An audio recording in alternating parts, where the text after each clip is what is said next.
Okay, I am back with part two. I've made a few adjustments here. I hope it's easier to see and to hear me.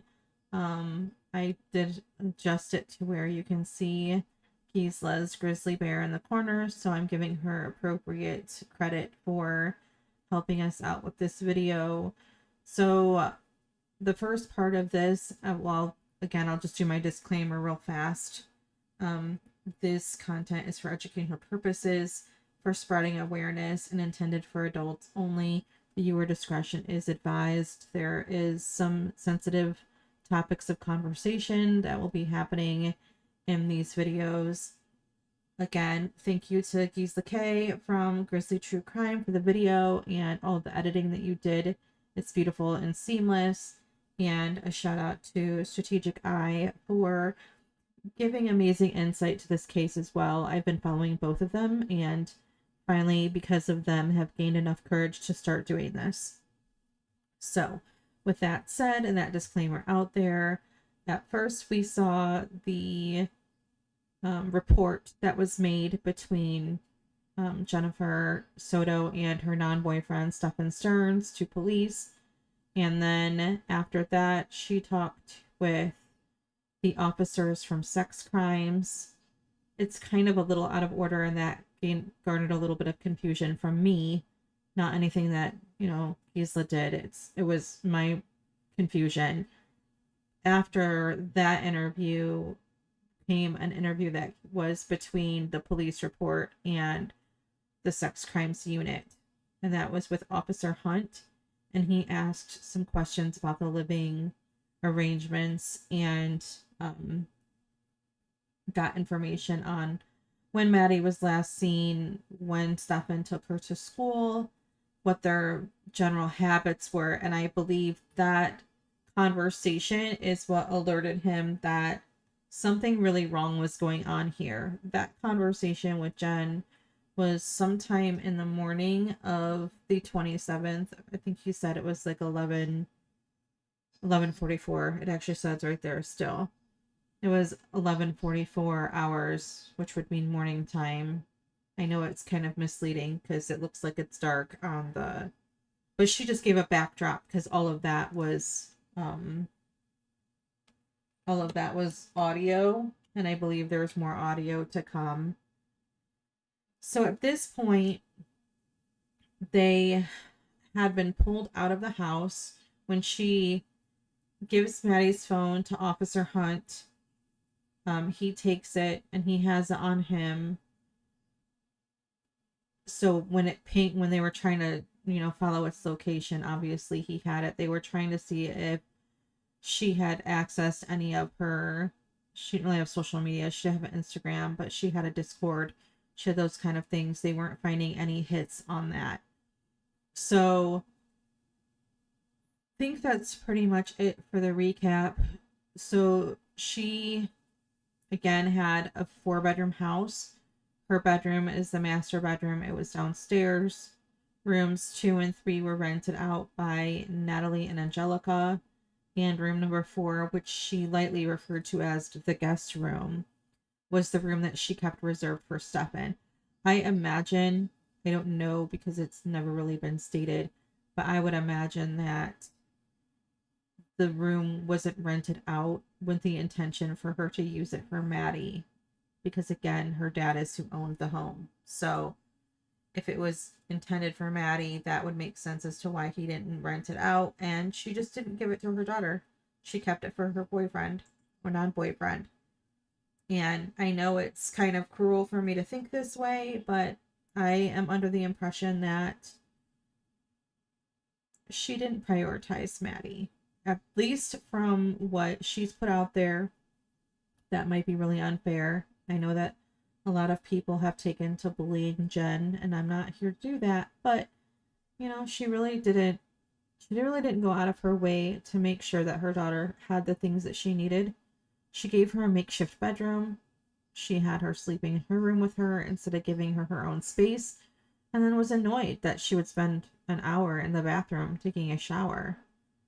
I mean, that was probably pretty close to the only alone time Maddie ever got was in the bathroom, and that's kind of sad. She was 13 years old, and 13-year-olds need space. They need privacy. They need moments alone to have quiet and be in their own thoughts without constantly being around other people. So I don't blame Maddie for wanting to take an hour shower. I probably would too if I had enough hot water to do that. But okay, so here we go. Let's see what comes next. Are you guys talking to Stefan out here? Yeah, they're right out there. They just wanted to ask him a couple things, but I figured I'd just ask you this at the same time for the sake of time. Do you recognize this?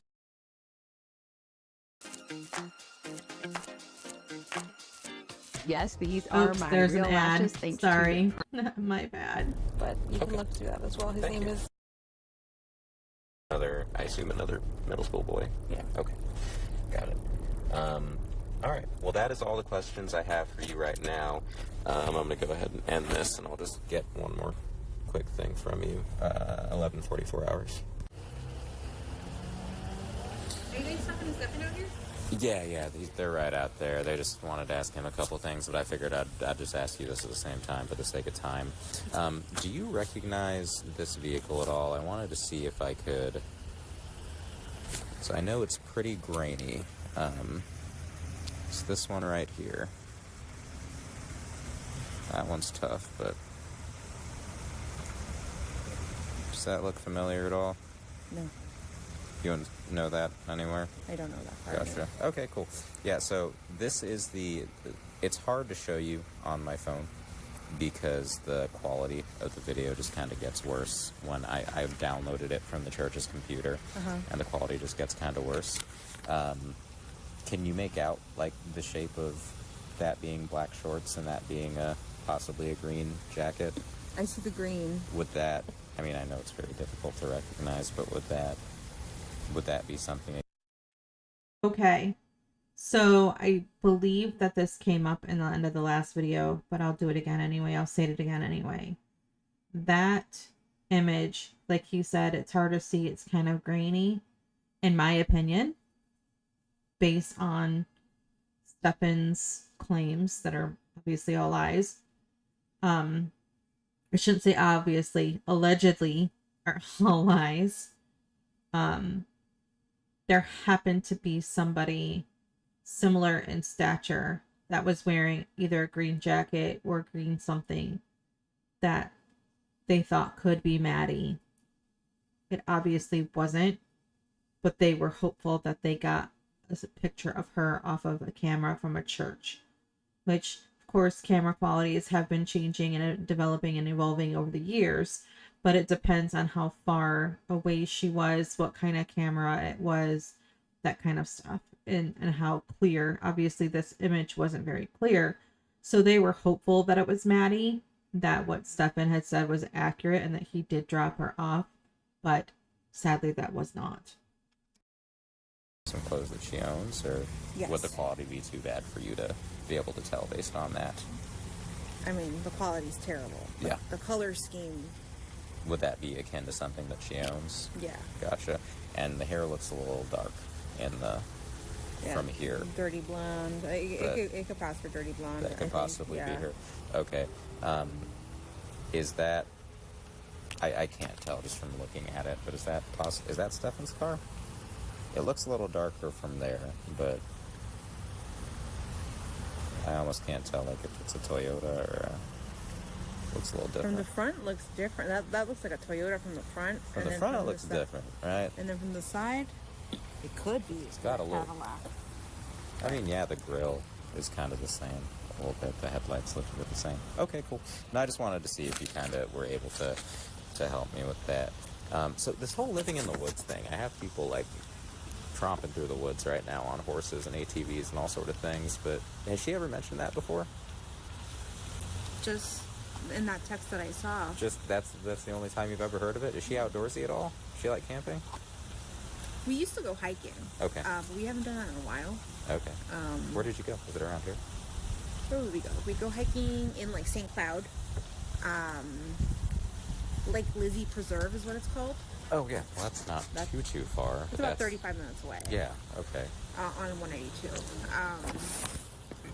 like Lizzie Preserve. We've also walked Shingle Creek before, but we haven't done that in a very long while. Got it. But no, I know the thing is, I started talking to her about World War III. I was talking about, like, hey, this is going on in Palestine and Israel right now. Oh, so you're talking to her about the wars. I was telling her, I was talking to her about just what's happening politically, and I'm like, you know, I don't know what that means for us, but we'll see what happens. But I've talked to her about World War III, so that's what I'm just saying. How long ago was that? I mean, is that something that might have impacted her? Yeah, I feel like that's why when I read that conversation, I'm like, oh, that's directly related to me talking to her about what's happening in Israel, Palestine. Okay, so this is the first time I'm hearing this audio, and this is interesting. And I figured I would uncover this part of the video with y'all. If anybody ever watches this, I hope so. Anyway, this is interesting because I'm trying not to go with a he said, she said on Reddit, because there is a ton of that. But this is interesting because she's talking about, oh, we talked about World War III and all this political stuff. I mean, maybe they had a weird conversation, like she's saying. But there is a lot of interpretation out there what Maddie had meant by wanting to live in the woods. So, this is my theory. Take with it what you will. This is a theory only. This is not fact or evidence-based, which I am trying to stick with facts and evidence-based unless I give these disclaimers. So this is me giving a disclaimer. I think Maddie did not want to live in that house anymore. Allegedly, she and Jen had fought. Okay, well, lots of teenagers fight with their parents. That's not anything new. Okay, it's not anything new. But there's fighting with your parent, and there's fighting with your parent out of desperation because you're tired of the way things are. Nothing ever changes. They never understand you. This is a girl who didn't have her own space. This is a girl who couldn't sleep alone. And she says that, Maddie didn't like sleeping alone. The roommate said that Jen didn't like sleeping alone. So we're getting half-truths here. Could they both not like sleeping alone? Sure, that's possible. But again, like I had stated previously, sometimes a teenager just wants space to themselves. And she, again, just my thoughts, would rather live in the woods than live in a home where she didn't feel like she was wanted. And that part makes me really sad. Because maybe she didn't feel like she was wanted. She felt like an inconvenience. Like she was just there. Her friend had expressed that Maddie was upset that Jen didn't get her anything for her birthday. Her birthday was February 22nd. It was in the middle of the week. Jen did get a new job, but she had no plans for her daughter. The only reason she had a birthday party was because it was priority to her grandmother to give Maddie a birthday party. But her mom didn't even have the day off. She went to work. She got a new job and didn't think to say, hey, this is my daughter's birthday. I really can't. Please don't schedule me for this day. When you're getting hired somewhere, you can tell them that. Hey, I'd love to start working immediately. However, I can't work on this day because this day is an important day.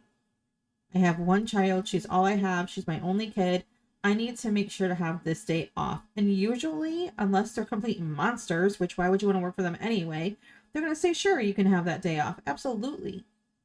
But Maddie clearly, well, I don't want to say clearly, but Maddie probably did not feel like she was a priority to her mother. She can't be there for my birthday. She doesn't make me a priority.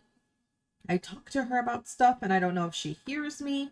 She's belittling me. I mean, if she's willing to belittle Maddie to police, if she's willing to belittle Maddie to the people that she's talking to who are trying to find her kid by saying things that are so negative constantly. Oh, she had time blindness and she didn't know where any of her friends lived and she didn't seem to know anything. That's so demeaning and belittling. So I don't think it feels like quite the stretch that she didn't feel as if her mother was invested in her as a person. And again, not demonizing Jen, sometimes we take for granted what we have. It's human nature. And I don't know, maybe Maddie had expressed these feelings with her mom, saying, hey, I wish I was a little bit more of a priority to you. I don't know. But I could easily see that being a transition in a text. I would rather go live in the woods than be in this house. I mean, there are times when I thought maybe I wish I could be, like Ted Kaczynski without, bombing anything. But there's something that could be said about living in a shack in the middle of the woods surrounded by wildlife and away from people. That sounds pretty appealing to me. I mean, this world's kind of nuts. So obviously not the Unabomber part, but the living alone in the wilderness and only having animals in peace without being surrounded by loud noises and traffic and rude behavior and all that sounds pretty nice sometimes. So it doesn't feel like a stretch for her to say, maybe living in the wilderness would be better. But there's also speculation, in my opinion, that maybe Maddie didn't want to live with Jen anymore. In the state of Florida, as starting at the age of 13, teenagers have more of a say on who they want to live with. With the help of a guardian or family member, they can petition the court to live somewhere else other than with their custodial parent. There may have been a threat, there may not have been a threat, but maybe a conversation. But supposedly, Maddie did not want to go home from her grandmother's house. She had stayed at her grandma's, it sounds like Friday night, maybe even Thursday night. I know that often her grandmother took her to school, but it sounds like she didn't want to go home on Saturday. And it's speculation that that is what Maddie and Jen fought about on Saturday. Because at some point somewhere, I can't remember who said it or when, I'm sure I will uncover it again, there was supposedly an argument on Saturday evening. And it was around that time when Jen contacted Stefan that she needed his help that week. She claimed when she was talking to the other officer that it was because she needed help with a dog and her training, which makes no sense. I mean, that makes no sense to me. Help with a dog and with training. So what did she do when he wasn't around and she was working those week or 2 weeks prior to him coming there? It just seems coincidental, and I don't put a lot of stock in coincidence. It seems too coincidental that her and Maddie get in this fight. She doesn't want to leave her grandmother's, to calling Stefan, who hadn't really been around for a couple of months, to come back unless something went down. Something happened. Something happened between Saturday and Monday morning. And there is this gap of time that we really don't know that anything could have happened, but something happened. And I don't know. Maybe we'll never find out. The potential World War III that might happen from that. Okay. And that's why she said she wanted to go live in the woods. Okay. Got it. All right. No, just wanted to figure out where that might have come from. Maybe help me see if she just wanted to be in the outdoors. Definitely. If, the World War III conversation, that's definitely me. Okay. That was me. It's fine. I mean, it's fine. So one thing that I think I may have misheard you say earlier, but I want to make sure that I have it absolutely clear, is on Sunday night, y'all went to bed around 11, and the reason that you sent her upstairs with Stefan was because you had work in the morning, was it? Or you just started a new job? I just started a new job, and I haven't been sleeping well. Oh. I take psychiatric meds every night for my bipolar disorder, and if I don't take them the right way, eat, and go to sleep on time, They don't work. They don't work. Gotcha. So I was just like, hey, I really need these meds, because I forgot them the night before. I forgot them, I think, Saturday night. So Sunday I was not myself. So I asked, I'm like, hey, I need to be medicated. I need to sleep. Can you take care of the morning duties so I can go and sleep? Gotcha. So this is the first time that she says that she missed that medication Saturday night.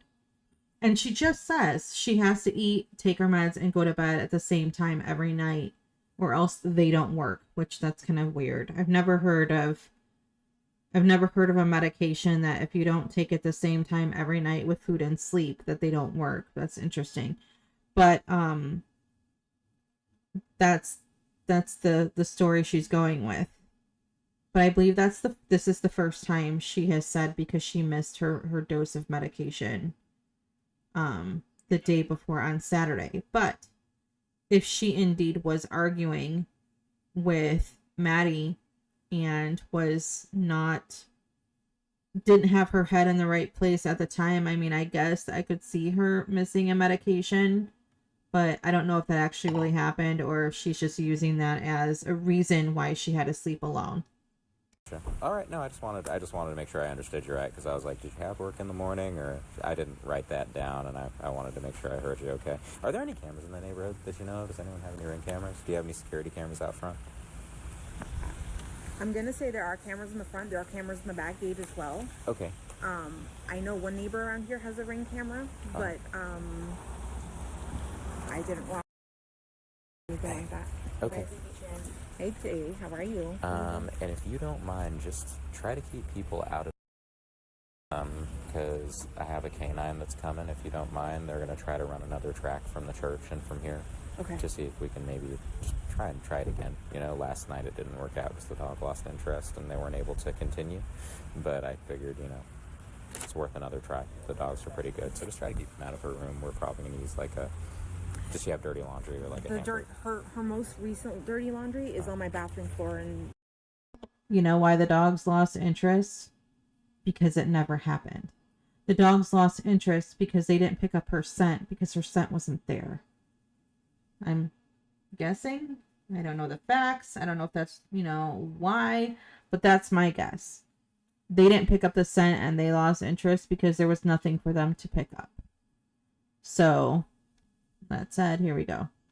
We've walked around it. We haven't touched it. Okay, just keep people off of it. Yeah. Just and as much as you can, try to avoid crowding the front door for the dog. Yeah. So that they know where to go from. Okay. Just let me know when they're coming. Yeah, I'm gonna go. They're gonna call me when they're on the way. But just as much as you can, try to keep the scent pretty fresh. There you go. Cool. All right. And another thing I just wanted to confirm, because I know the last night was a long night, but you said you said when you woke up around 9, you left your house at 9:30 for your doctor's appointment. Mm-hmm. And Stefan hadn't come home yet. Mm-mm. And then he called you at 10. You were already like 10:15, yeah. 10:15-ish to have the conversation. McDonald's and she didn't want McDonald's, so he came home. I think he had accidentally left his phone at home. Yeah. So he was just letting me know, because I had called him multiple times. So he was just returning my call going, I'm so sorry, I left the phone at home. I went to the vape store. I waited there for a little bit. Nothing. Nobody was there. He came back home for a little bit and then went back out to the vape store. And then what time did you get home again? Was it around 11? Let me see. I'm going to say around 11:15. Because I think if I heard you right the first time, you got home at 11 and you and Stefan were both here, and then he left to go to the vape store again? I did see him, yeah. Okay, cool. I just wanted to make sure I had that, because like I said, sometimes you forget to write things down, and I don't want to misremember. But okay, that's all I have for you right now. We're still looking. I mean, that's unfortunately the best update I can give you, is we're all out and we're everywhere. Asking people and looking, and I know your family's also doing the same. So if you get anything new like that thing you sent me just a little bit ago that I can look into, just keep on sending them to me, okay? Yeah. Were any of those helpful about the vehicles? There's something for me to look into, to look for license plate readers and stuff. As of right now, I haven't been able to find anything else or confirm it, but I mean, it's still helpful for me to, in case something else comes across in the future. So, if you receive anything else, let me know. But I mean, do know that obviously, just like that kid pranked you earlier, because it's so public, you're gonna have kids doing that. So, don't be too scared by it if someone does that again. Okay. All right. Thank you. Yeah, I'll let you know when they get here. Jen, go ahead and tell us what's going on with Maddie. Well, Monday morning, we took her to school. We dropped her off close to school, across the street from a church, which is it's right next to the school. She crossed the street and walked to school, what we thought walked to school. My boyfriend who drove her to school drove away at that point. It was seen on video footage that she... Okay, this is a video I've never seen before. I was waiting for the opportunity for me to be online and dip my feet into doing this, and here I am. I'm doing it. I've never seen this video. I've seen screenshots of this video. I've seen like little comments here and there. You have Stefan pacing in the background, very annoying. You have Jen doing what Jen is doing. This is the first time she says it that I hear. Calls him her boyfriend. And this is where it gets fuzzy, because she calls him her boyfriend because it looks bad otherwise. My ex-boyfriend, like, why do you have your ex-boyfriend around? But she's back to calling him her boyfriend again. So here we go. She hung out in the parking lot of the church for a few minutes and then got up and walked towards the school. But she never made it that walk and that was around 9 a.m. when she got up. She never made it to school after that. It's right next to the school. I don't know why she didn't make it. I don't know if something happened on her walk along the way or if she got taken, but she never made it. And that was the last anyone's seen of her or heard from her? Yes. I went to pick her up after school, and she wasn't there. So I started driving around, maybe thinking she took a walk.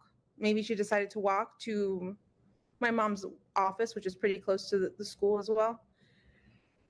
Drove around and I didn't see anything. I drove back to the school. The school was closed. I emailed one of her teachers. They confirmed that she was absent all day. At that point is when I called 911 because I realized something was truly wrong. Have you heard from like any of her friends? Has she been active on any social media? She hasn't been active on social media, none of her chats, none of her games. We did contact all her friends. None of them had seen her Monday or heard from her. Yeah, there's no update. And I have to ask this, and I know I hate doing it, but is she the type that would run away? Has this happened in the past or anything? Has she ever threatened to run away? Never. She's never ever mentioned anything like this before, and she's not the type to want to do this. She did accidentally leave her phone on Monday, which is kind of normal for her. She's got ADHD and very forgetful. So she left her phone at home, so there's no way to trace her. They tried tracing her school laptop, but that's off, so it's not pinging to anything. Jen, what is your fear? I know you mentioned she's on games and stuff. Do you think she could have like met somebody and tried to meet up with them? She's open to us. She's open with us about, if she's got a crush with anyone, and she told us she had a crush on someone at school. And I looked at their messages. Nothing was weird. I looked at all of her messages, all of her deleted messages. Nothing seemed weird. It didn't seem like she was talking to anyone. So I don't feel like that's the case. I feel like she may have been taken, because this is not like her at all to just disappear and not let us know where she's going or who she's with. Yeah. What are you getting from law enforcement? Are they actively searching for her? What happens now? Especially that she doesn't have her phone with her.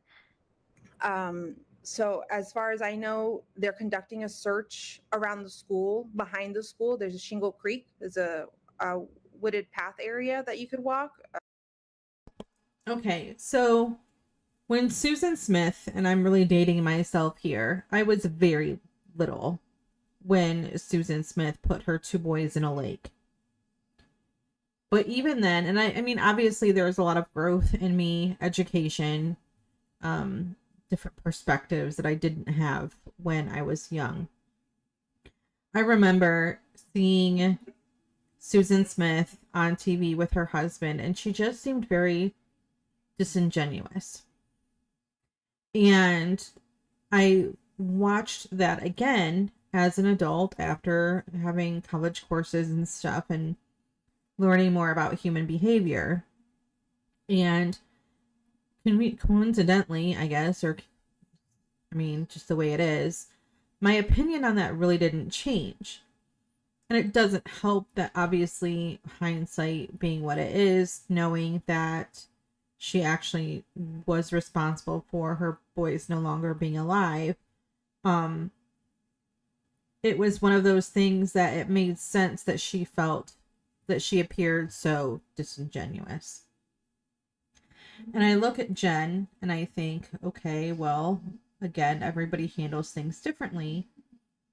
And I'm not a therapist, I'm not a psychologist, so I can't really say for sure.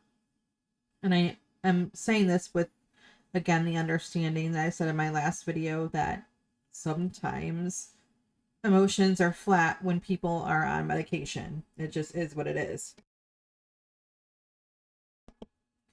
But she just... This woman is holding herself together very well.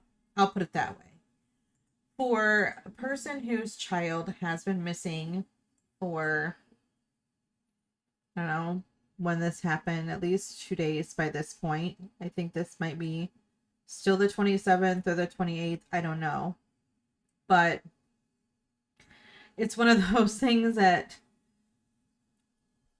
she could be talking about doing her taxes, or she could be talking about what she did at work with her new job and programming, or, well, no, she's not in programming. She's in guest relations or something like that with party planning, I guess, maybe.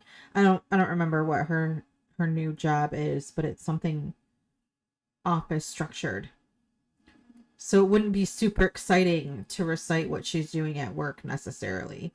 And that's what it sounds like this is. Just a regular average conversation that holds very little emotion. I mean, she kind of, I guess, looks like she could be a little upset. Maybe she done a little crying. I don't know. But she's just having a normal conversation with this reporter. And you have Stefan in the background doing whatever he's doing. Like, I don't understand why he's back there cracking his knuckles and stuff. Strange. He pulled his head away from the camera view when Jen mentioned that Maddie had a crush on someone at school. He clearly doesn't like that, by the way. The nerve, the audacity of that man. But she just... At some point, it has to start sinking into a person that their child is missing. And she, in my opinion, gives off the vibe that she already knows that her daughter isn't missing. She knows where her daughter is. And she doesn't want to be very forthcoming with that. I don't know. It's a hiking path. They are going back there with their canine dogs. They've taken a piece of her clothing to see if they can trace her scent.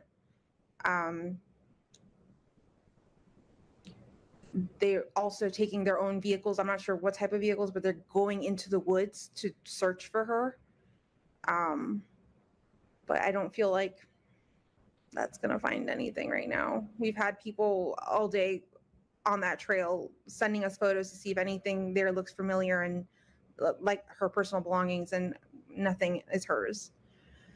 So I'm not sure where to go from here. I'm just contacting the news to get the word out, to get some help, because I'm desperate. I'm a wreck right now. So you think that she's been taken against her will? I do think so, yes. As a mom, what's your mother's intuition telling you right now? I'm trying to hope for the best, but I'm just I'm scared for her.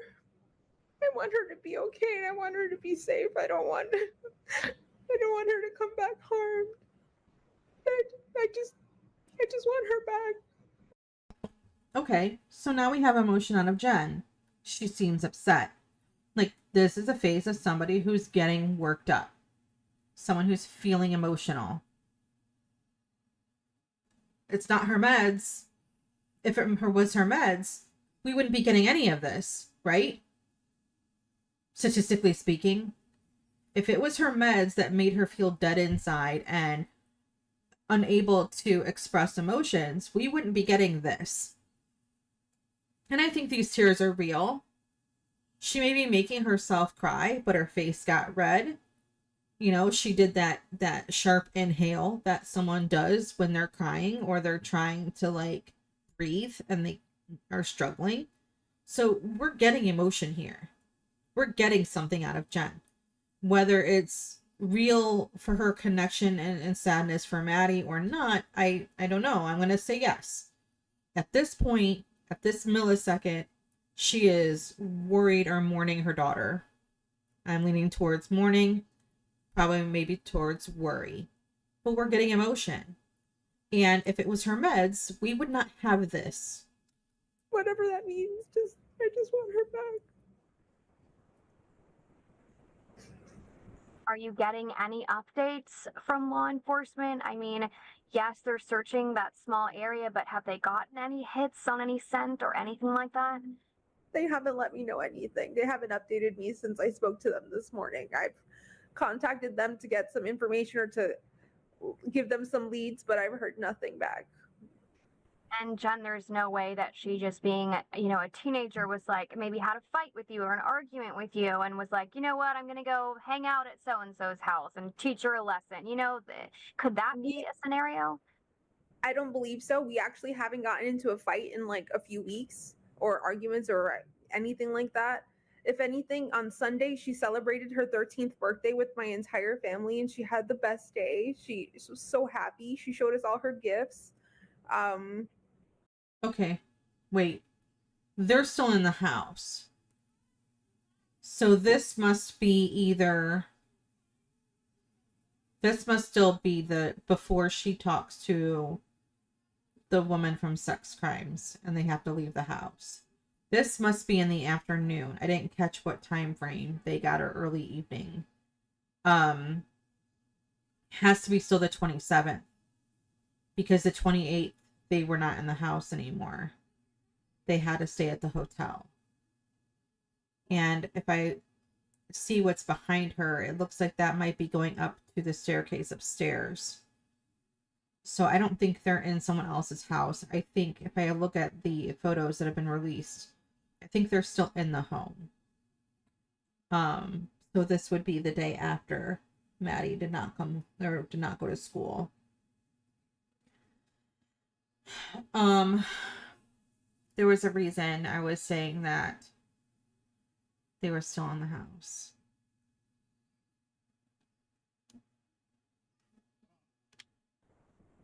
She's just a happy girl and she showed it on Sunday night when she went to bed. She was so Oh, that's where I was going. She's talking about, again, these inconsistencies. I want to make her face look a little better. happy. So, she had the best day. She had the best day. Well, that's interesting because one of her friends, one of the only friends who actually went to her party, said that Maddie was,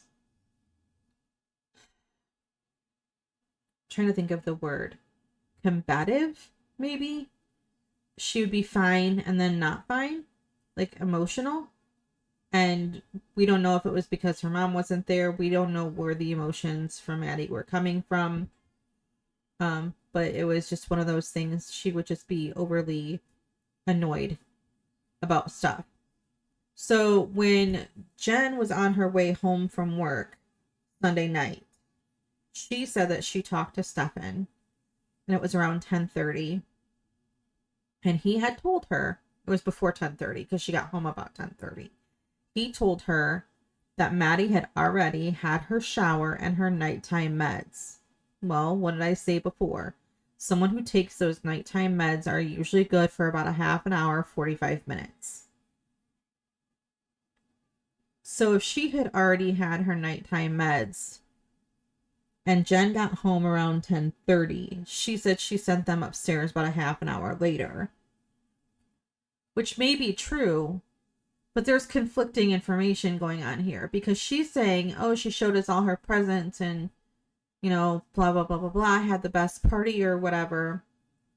Well, she didn't even take some of the stuff home that she got for her birthday. And I'm pretty sure it was stated that she left her money at her grandmother's because she didn't want to take it back to the house and have anything happen to it.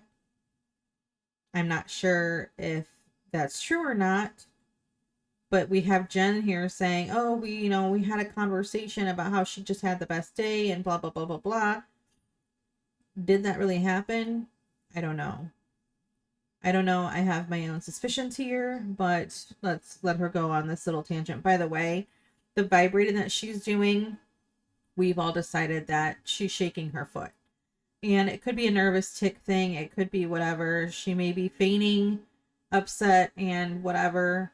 It might be something she's doing on purpose, or it might just be something she just does. I noticed when she was talking to police, she rocked, from side to side a little bit. And that that could be, a nervous tick too. Trauma response, whatever. I just, there was no moment in that evening from when she got home from the party that she had her phone or had the laptop. She went straight to getting ready and went to bed. So I know she didn't have any conversations with anyone. She didn't make plans with anyone. I didn't see any of that. So she spent the whole Sunday celebrating her 13th birthday. Was her 13th birthday on that Sunday, or that was just like the time you guys were celebrating? That was the time we were celebrating. Her birthday was on Thursday, the 22nd. Okay, She just turned 13. But that's just so heartbreaking to be celebrating her 13th birthday, and then the very next day, that's gone. The last you've seen of her. Yeah. I mean, where do you go now? Are you gonna go out there and search or look, or what is are you sticking by the phone? Are you what? Well, that's a loaded question. I'm staying at home, staying by the phone, hoping she just appears. I know my entire family is out looking. They've all spread a bunch of flyers. I've had people contact me that they've gone to the international airport to spread flyers to Here's what pisses me off. Okay? She has 2 roommates. 2. There's 2 roommates. One of them was told that she had that time off because she told her boss what happened. Everyone is out looking for Maddie but Jen. The night Maddie goes missing, she eats dinner, takes her meds, and goes to bed. She doesn't look for Maddie after reporting her missing to police. She doesn't really look for Maddie. Stefan goes out. Her uncles went out. Her dad was in town. He went out. Everybody was out looking for Maddie but Jen. Oh, I want to stay close to the phone. You have a house phone? Because how many people use home phones to where they can't be on the go and have their phone on them, to where if Maddie is going to call her mother, is she going to call a home phone or is she going to call a cell phone? Let's be real. Is she going to call a cell phone or is she going to call a home phone? She's going to call a cell phone. This isn't 1997. In 1997, I would say, sure, someone needs to stay home in case she calls. You have neighbors. Hey, if you see Maddie, let us know. We have to look for her. Not Jen. She lets everybody look for her daughter, but she's staying home. She's staying home and pacing, I guess, or doing whatever it is that Jen does when she's not being interviewed by police or talking to reporters. Everybody's looking for Maddie except for Jen. It's track to Greyhound, just any way that if someone's taken her and they're trying to take her, just to show her face, just to make sure she's not being taken against her will. And you mentioned ADHD. Was there anything else maybe mentally going on or that you knew of? She does suffer from anxiety, and once upon a time she was diagnosed with autism. We had her what's the word? Screened, maybe? Reevaluated. Okay. We had her reevaluated a few months ago, actually, and they told us no, she didn't have autism, but she did have some autistic traits. She did have ADHD, some autistic traits, but not autism. So why even bring that up? She has ADHD with some neurodivergent traits. That's all you gotta say, Jen.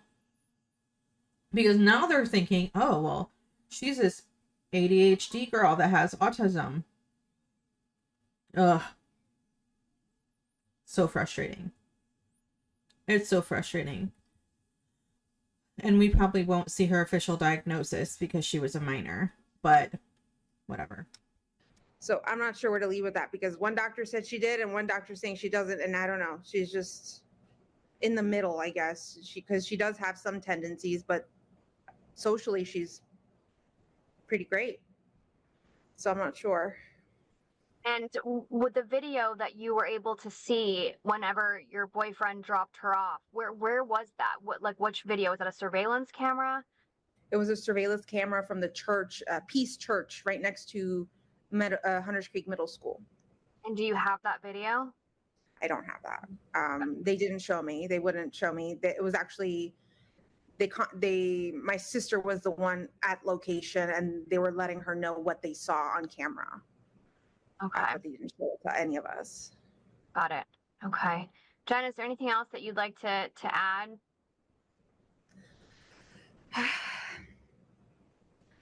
Please, please, please, if you have any information, contact me, contact law enforcement. Any information helps. Maddie, if you see this, please come home. Please be safe. I love you very much. If you have my Maddie, please just let her come home. We just want her home. Okay. So the first question is if I can have your first and your last name and spell them both out for me. Okay. Jennifer Soto, JENNIFER SOTO. Mother. Mother. Jennifer, tell me how you feeling right now. I feel like I can't breathe. There's that foot shaking again. This foot shaking that she does that reverberates her whole body. I have homework for anybody who watches this. Go just look at random reaction videos of parents doing news reports of their child missing. Or their child suddenly lost their life. Look at those emotions that you see. Compare their emotions to this. Disingenuous. All I keep thinking about is, where is she? Is she safe? Is she okay? But we're all a wreck. My entire family is a mess. We're just so worried. When did you first realize, or when did you file a missing report?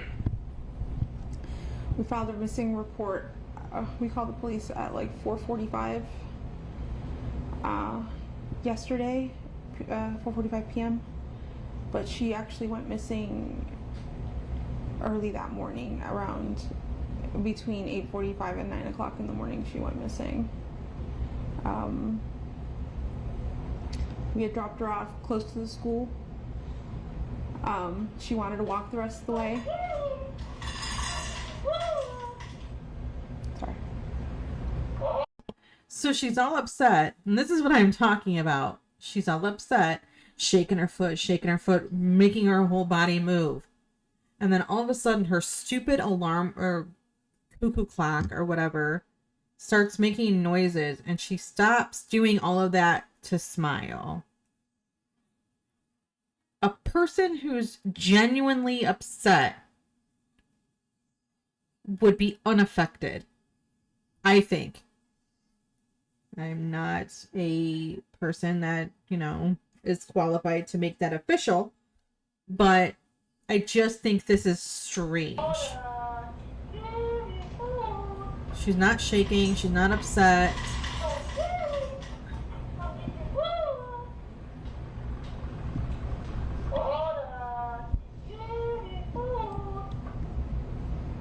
That should be it.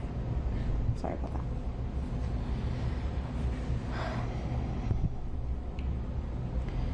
We dropped her off at school, close to school. She wanted to walk the rest of the way. I'm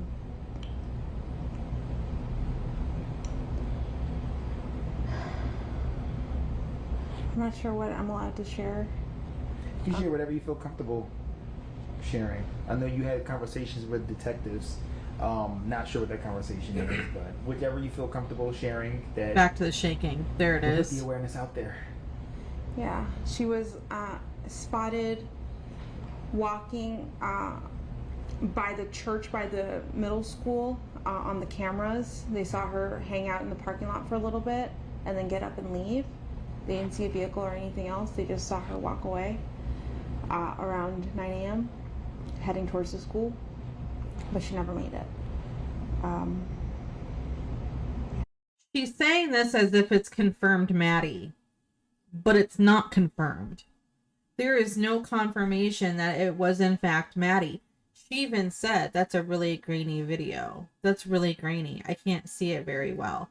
Even the car that they thought might be Stefan's was a little darker, and the front grille was kind of different, but it was hard to tell. So she goes from, I don't know, it maybe could be Maddie, to, with the news, she's acting like it's definitely Maddie. Like, he definitely dropped her off, and she was definitely seen walking when it was questionable. It could have been. The officer even said her hair looks a little darker. Well, it is a dirty blonde. I'm sorry, there's a difference between dark hair and dirty blonde. Again, depending on the quality of the photo, it was supposedly grainy or whatever. But she goes from, it could possibly be her, I don't know, to not super convinced to, oh, it's definitely her, and that's what she feels confident enough to tell the news. Interesting. What has the school said? Have you been in contact with the school?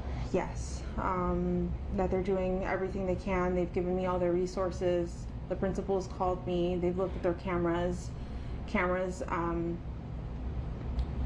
I don't think they've caught anything on the cameras that's too far away from the sidewalk. Everything is too grainy, so they can't see specific faces.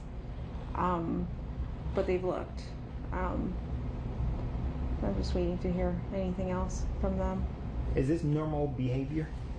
Not at all. To just not show up or call or text or anything? Not at all, no. She, from time to time, she will leave her cell phone at home accidentally, and that's actually what happened yesterday. She left her phone at home. She went to school. But that happens from time to time. She's got ADHD, her memory. She's very forgetful. So yeah, there's no way to track her right now because the detectives don't have her phone. But this isn't normal behavior now. What was the last thing, I guess, the conversation that you two had, you and your daughter? We spoke about her birthday party. She had a birthday party on Sunday. She had a great time. I couldn't make it because I was working. But she had an amazing time. She was so happy with all her gifts. I told her good night, and yeah, that was it. I wasn't the one who took her to school in the morning. That was my partner. But yeah. 13? She's 13 years old, yes. 13, Madeline.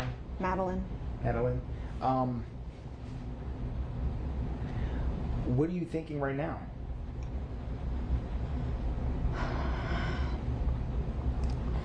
In my heart, I feel like somebody took her.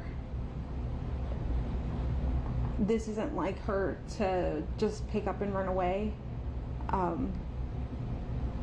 or just not go to school. I don't know what to think. friends. Note that she conveniently didn't say, the last time I saw her, I told her to go upstairs and go to bed with my partner. Because now he's her partner again. Now she's referring to him as her partner, her boyfriend. Which is just like, oh, that's nice, Jen. Suddenly he's your partner. Suddenly he's your boyfriend. But you conveniently left out that the last thing you said was go to bed, sending them upstairs to sleep together without you. Friends, parents, you've contacted and went through every single person? Everyone that we know that she knows, we've contacted them all, reached out to them. The parents have gone out to search and look for her as well. And we haven't come up with anything yet. I've seen a lot of posts on Facebook, Hunters Creek, rants and raves and what have you. Did people say that they were going to conduct some type of like search party or anything? A lot of people have asked me to volunteer, like if there is one, if they can do one. I have people passing out flyers, going to every store in that vicinity, a gas station, church. I think people were being stopped in the street this morning in front of the school to see if they've seen anything, if they've heard anything. My family they're going all out right now. Yeah. I know as a mother, a lot is going on in your brain. So much. To bring her back home. What have the law enforcement told you that you are able to share?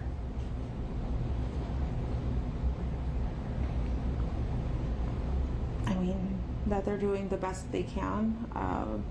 They've had detectives come out, interview us. They took a piece of her clothing for the canine dog to see if they can sniff her out. I'm not sure when that's being done.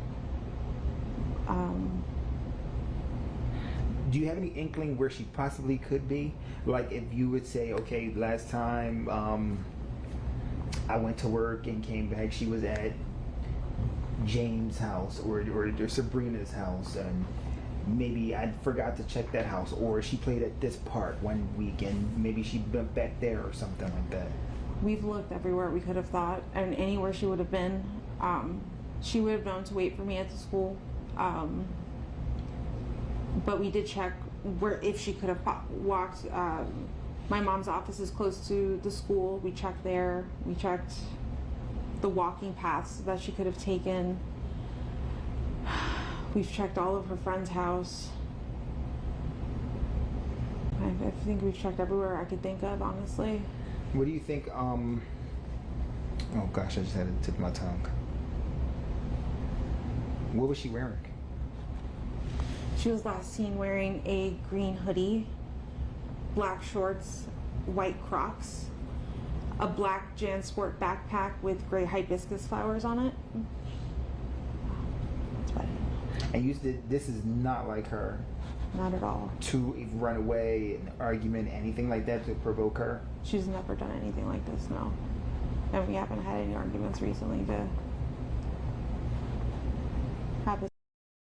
Okay, I'm gonna do it. I wasn't going to say this, but I'm gonna do it. So she's sitting here in the house. I think this is still their house. I don't think they've had been leave it yet. I need to look at the dates of the interview. We know that the last interview, she was still in the house. Isn't it weird that she has not yet realized that Maddie's white Croc is in her room?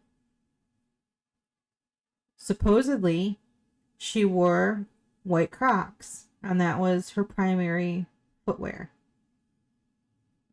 So why was one of Maddie's Crocs in Jen's room if she wore them to school? How has Jen been in this house for 2 days, about to be asked to leave by law enforcement so they can search the house, and not realize that that Croc has been in her room the whole time? So chew on that thought for a minute. Outcome. What school? Hunters Creek Middle School.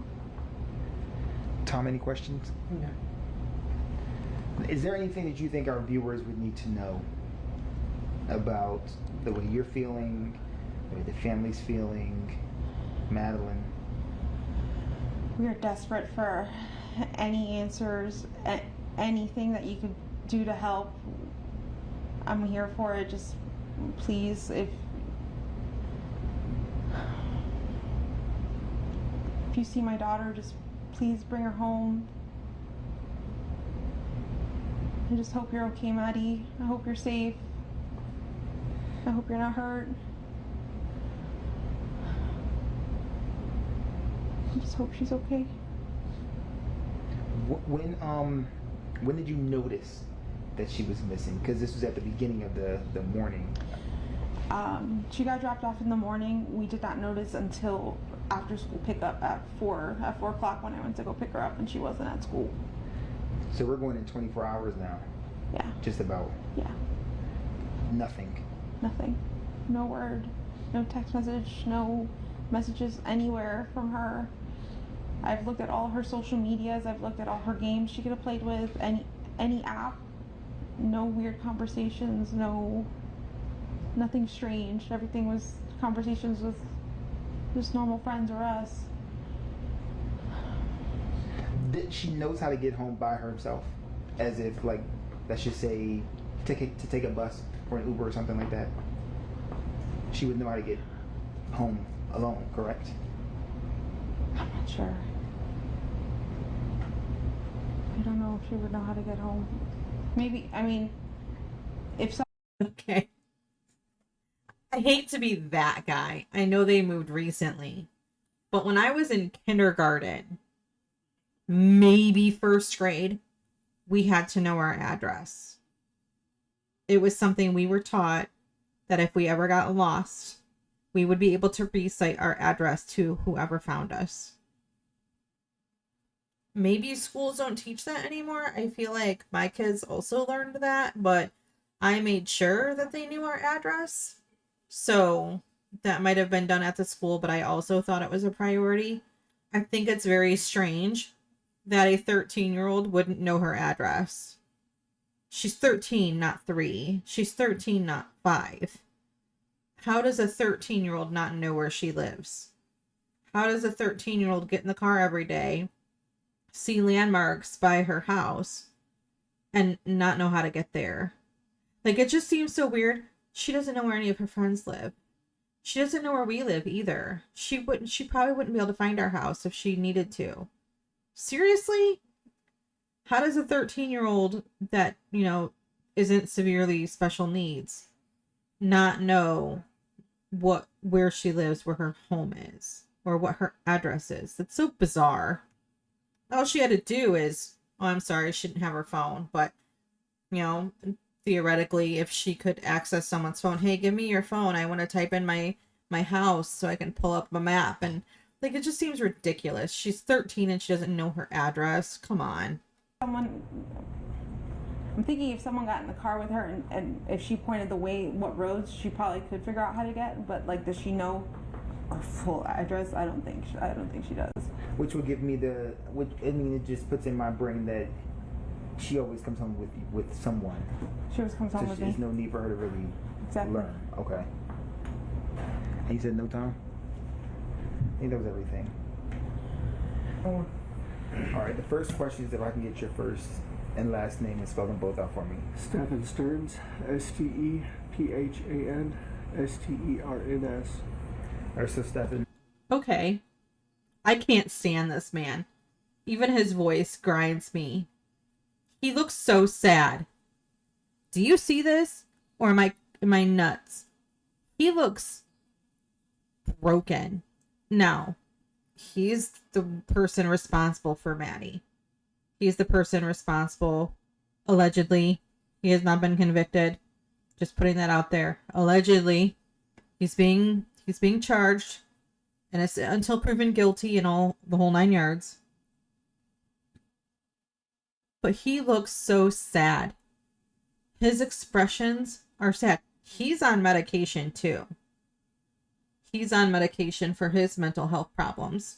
So he doesn't have a flat expression. He looks upset. I have not watched this interview. Like I had said, This is new to me. But that is a genuine expression. Because I think he cared about Maddie a lot. As gross as it is, as disgusting as it is, as inappropriate as it was and is, I think he genuinely cared about Maddie and he's upset. You seem very emotional right now. Explain to us. I dropped her off. Everything looked fine when I drove away. It's the last time we saw her.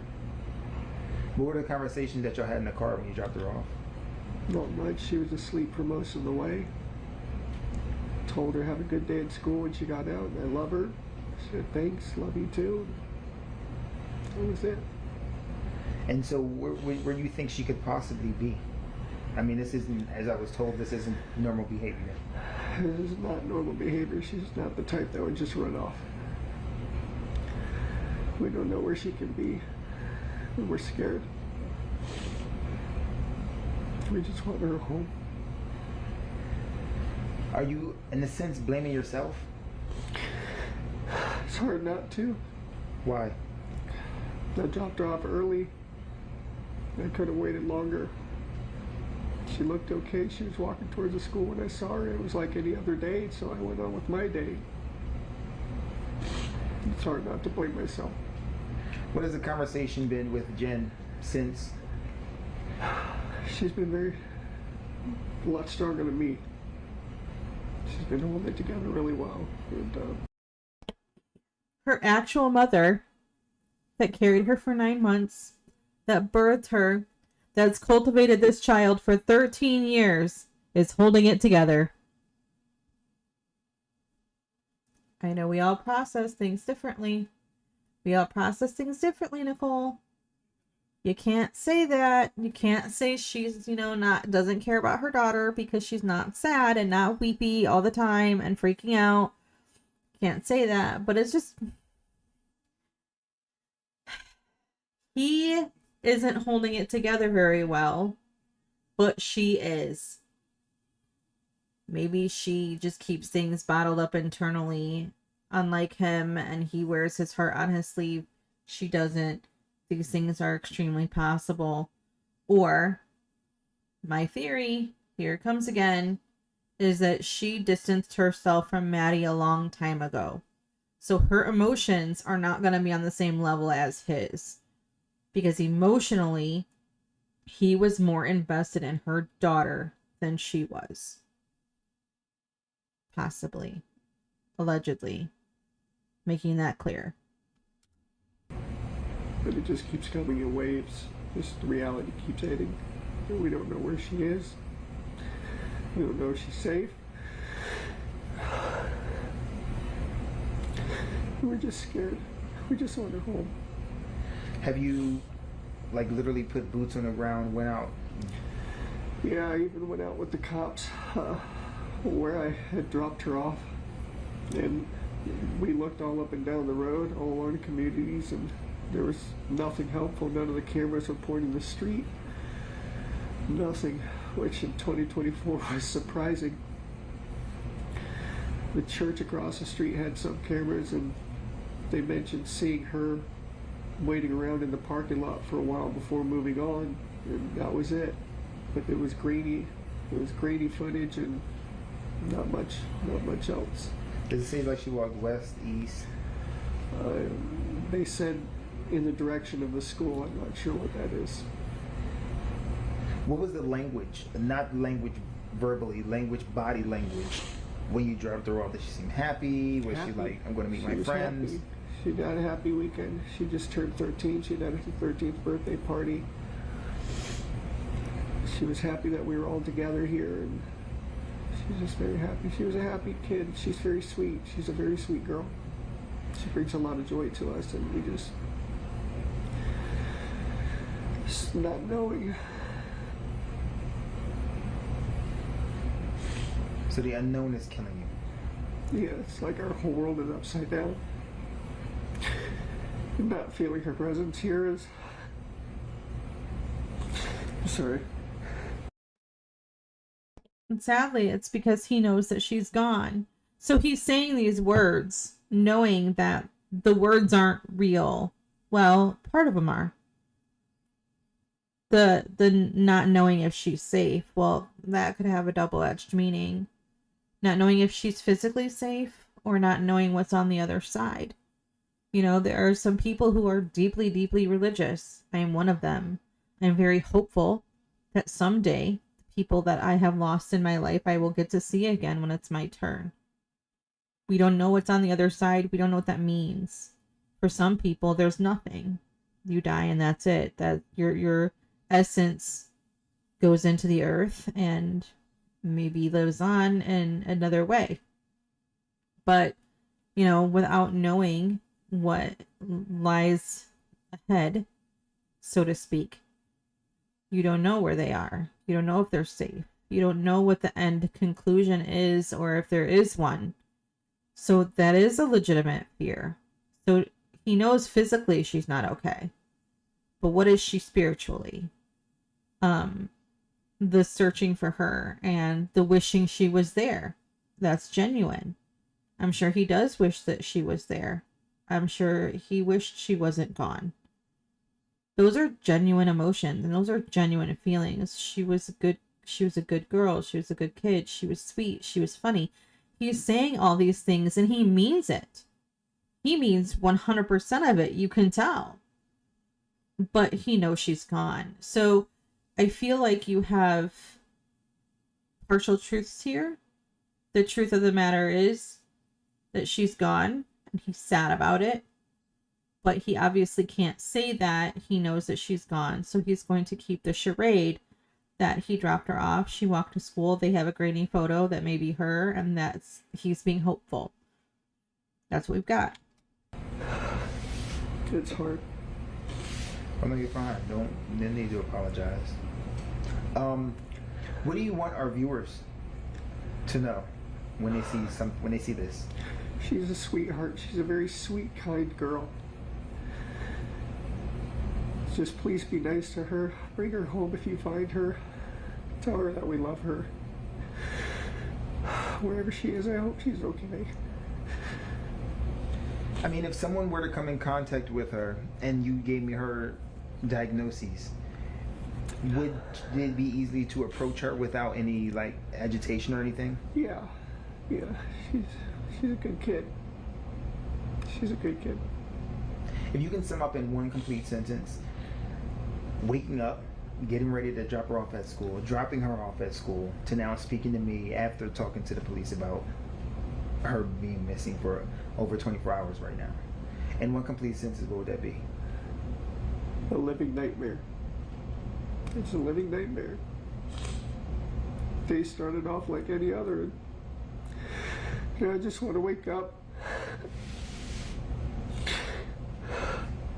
and just get hit with waves of the reality just it's setting in. As soon as it got dark last night, we started falling apart because we knew it wasn't going to come to an end. And now we're going on 24 hours and still nothing. Just conflicting reports here and there. People say they see this or that. None of it's conclusive and none of it's helpful. We just want a baby girl back.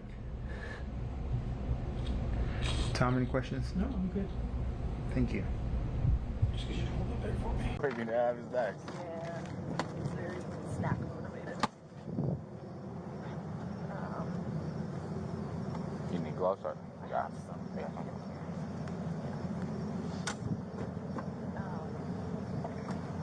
And then how do they sign off on it if it's on a computer?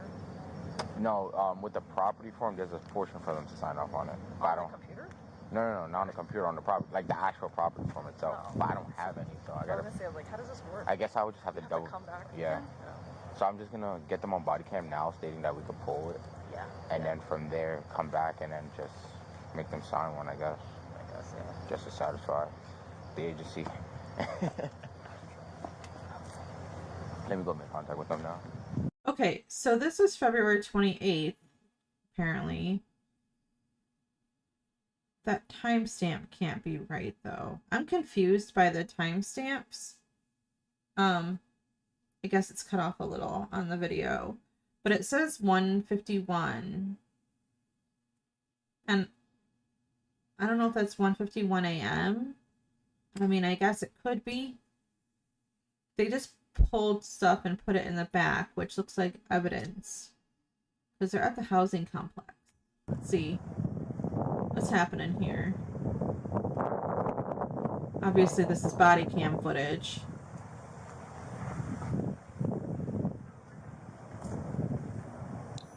Hey guys, so we're just gonna try to see if we could pull one more clothing for collecting of clothes, okay?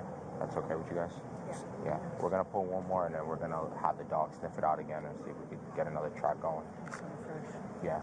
All right. Can I get you like the last outfit she was wearing? Has it been like with other clothes and all that, like your clothes? It got mixed in with clean clothes and dirty clothes. What do you think? Is it on the floor there in the bathroom? It's in the laundry basket. Were the other clothes not good enough? No. We just try to collect separate ones and then we separate all of them, just in case one was contaminated. We have something else we can use without having to come and bother you guys. I was just thinking on Sunday, the last thing we had her. Yeah. Actually, I remember that, but Sunday, she had a funny question. So I wasn't sure if that would be helpful, but that's mixed in with clean and dirty clothes, I think. Is it other people's dirty clothes or is it her just hers? Is her What about underwear? like a pillow that she likes to sleep with? Her underwear is I mean, all that stuff works. Yeah, but you slept on the pillow this morning. Oh, that's right. I snuggled with her pillow. Oh, jeez. Like, would she have Underwear, taken... there would be underwear on the bathroom floor. Okay, I thought I And saw that one hasn't there been touched, yesterday. yeah. Okay, then that's like the closest thing to her body. Yeah. So. That's okay. most of it. Okay. He snuggled her pillow. Oh my god. What a freak.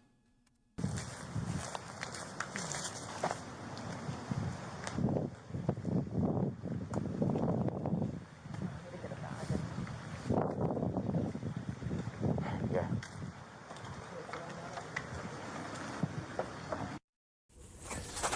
All right, the date is February 29, 2024. Time is 5:09 p.m. We are at 4012 Santa Maria Drive. Okay. My brain isn't totally crazy. There was a 29th of February last year.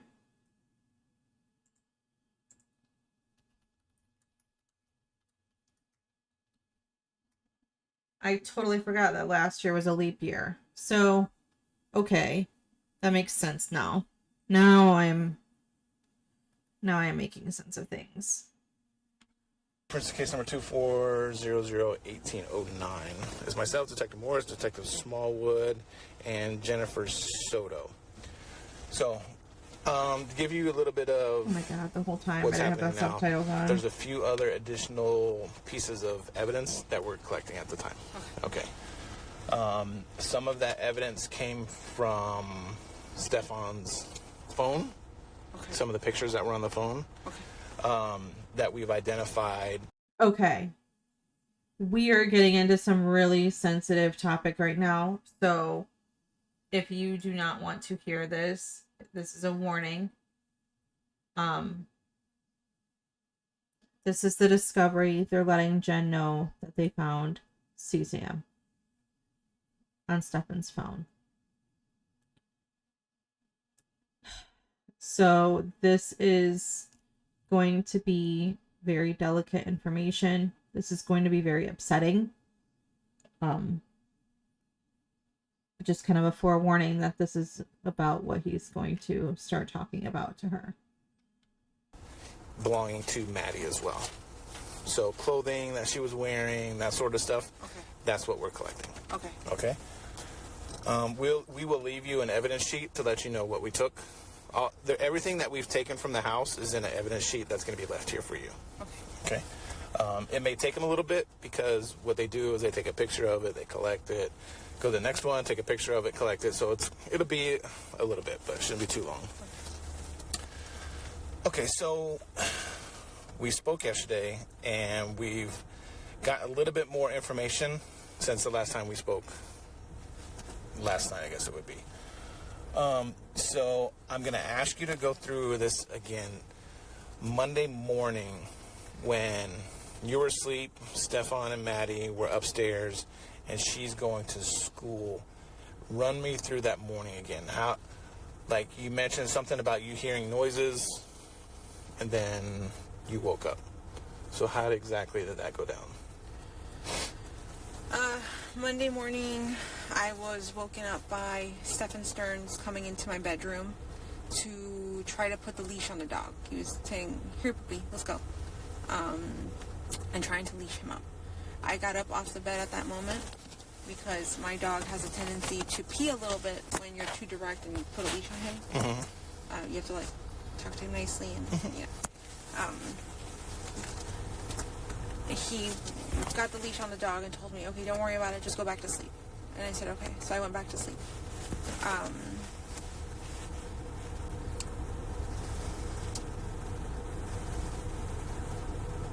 I think this was around, I'm assuming this was around 8 o'clock in the morning, because I'm assuming, oh, he's getting ready to take her to school. He's walking the dog before he does that. Yeah. So I'm not sure what time it was, but I think it was around 8 o'clock in the morning when this happened. Okay. I thought I had heard somebody in the kitchen. I don't know who it could be. But yeah, I just heard sounds, but I'm not sure who it was. Who was in the kitchen? Could have been Stefan. Could have been Maddie. Okay. Could have been one of my roommates. When the deputies first talked to you, when you were reporting her missing, yeah, you remember writing a statement? Yes. Okay. In that statement, you say you saw Maddie. I saw. I know. I misremembered. I didn't see her. So this is interesting. This is the first time she says that she misremembered. And this bothers me a whole lot because you either see someone or you do not. And for me, I'm a very, I don't know if it's just my own trauma speaking, but to me, if you lie to me, and we're not talking just a little bit of like a white harmless lie. I'm talking about if you lie to me in a nefarious way because you are trying to mislead me, I'm not going to trust you. My trust in you has been severed. So in my mind, I'm going to believe you on a surface level only. And I'm going to take every word that you say and weigh it. And I am going to have a very difficult time believing 100% of anything that comes out of your mouth. That's just how I am. It's probably a good thing I'm not in law enforcement. But anyway, my thing is, do not lie to me because you cannot be trusted. Once she claimed in her written report of Maddie missing that she saw her that morning, she saw what she wore to school, she saw her, indicating that she saw her alive, and then backpedals and says, I think I heard her, but I'm not sure. There's a very huge difference there. You either see someone or you don't. And we're not talking about something that happened a year ago.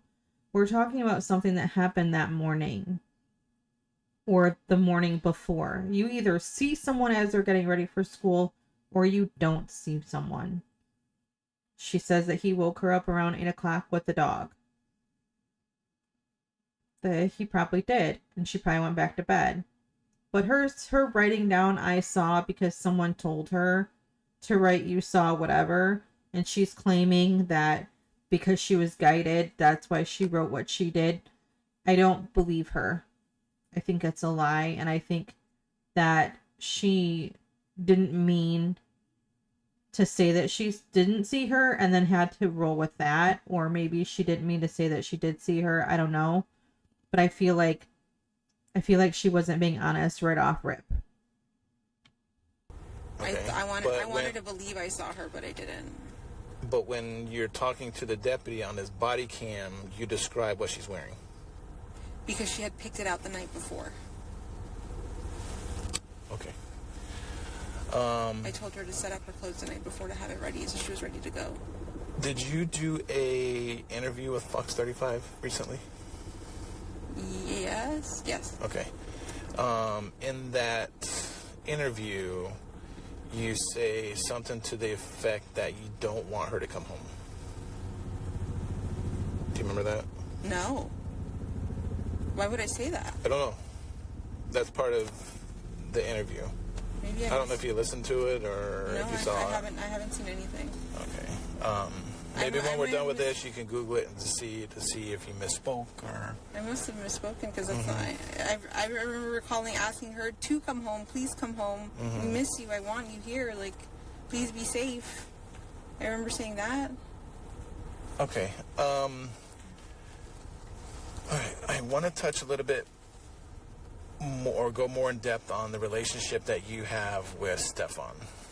Now, you said you guys have been dating for a while, and then you kind of broke up, and it's been on and off for a few years, I guess you'd say, right? Yeah.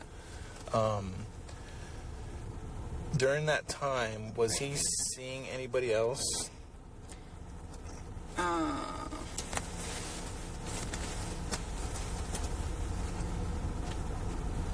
I was told at one point sometime last year that, hey, the girl I was hanging out with, one of my coworkers I was hanging out with outside of work, who I said I was hanging out with, I was really having sex with her. Because I asked him, I'm like, did you have sex with her? Like, because you told me you were just hanging out. Did you have sex with her? And he admitted that he did. I think her name is Marielle, but I'm not sure what her last name would be. Okay. Now, the relationship that you have with Stefan, you told me that you haven't had sex in a while. Yeah. When you guys were together and intimate with each other, it is maybe a little uncomfortable, but it's something that we have to discuss, is when you guys were intimate with each other, a lot of people call it vanilla sex. Some people call it, whatever kind of sex you want to call it. How would you describe you and Stefan when you guys were intimate? Pretty vanilla. I would say just missionary and oral. But nothing more than that. Missionary. Okay. Has he ever asked you to perform a certain way or anything that you think would be out of the ordinary? He's I want to say he's joked around about wanting anal sex, and like, yeah, we should do that. We should try that. And I'm like, absolutely not. No, to me, his penis is average size but thick. Oh my dear sweet Jesus! I wish I could unhear all of this. You get to hear it with me, haha. Anyway, what? Thanks for that visual there, Jen. And it hurts. So I don't want, even normal sex hurt to me, so I just didn't want to do it anymore, honestly. Okay. Nothing other than that you think would be out of the ordinary? No. Okay.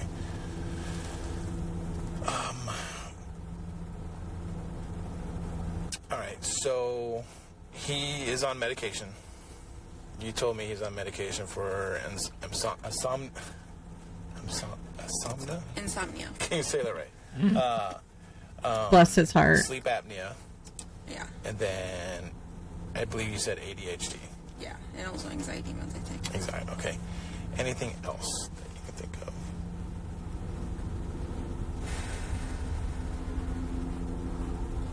He did have, I think, a vial of, I'm not sure if it was Viagra or Cialis, but one or the other. I know he was having a hard time getting an erection or being able to enjoy getting off. Wait. What? He was having a difficult time getting an erection or getting off. But you haven't been having sex. You haven't had sex in quite some time. She actually says that they hadn't had sex since at least December of 2022. So, why does he need that then? If you're not having sex, why does he care if he gets an erection or not? That's weird. And he ended up figuring out it was we couldn't figure out. He went to the doctors, tried to figure out why he was having these issues. They told him it must be something mental because physically his body's fine, should be acting normal. Okay. But we found out it was a side effect due to the Adderall medication he was on. And he was not able to enjoy himself sexually. Once he got off Adderall for a while and was able to enjoy himself again, I think there was no need for the Cialis or anything. Gotcha. Like that. Okay. Would he ever talk to you about what kind of porn he liked watching or anything like that? No. Okay. Have you ever, quote unquote, watched porn with him or anything like that? No. Okay. All right. Now, Maddie, what medication did she take? She was on. Oops. Oh my god. And anxiety Sorry. medication. So that. Because she suffers from really bad GI issues, she's constantly constipated. Yikes. What else? She had an asthma inhaler. So she's constantly constipated. Is it because of her diet? Or is it because the different medication that she's constantly taking? That's interesting too. And I realize that they blurted it out because, you know, privacy for a minor and all that. She had an asthma inhaler.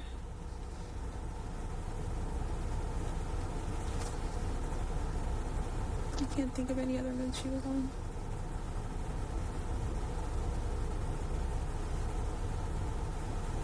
Does she take that medicine to school with her? The asthma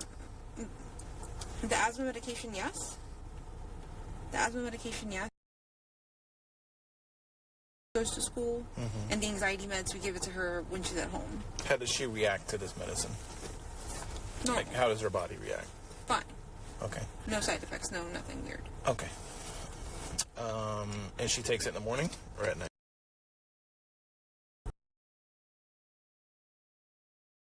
Or probably in the afternoon or evening time close to bed. We use it mostly for sleep aid. That would be given to her at night. The asthma medication was used, and the GI medication was given. Okay. And then medication that you take? Me? Yeah. I take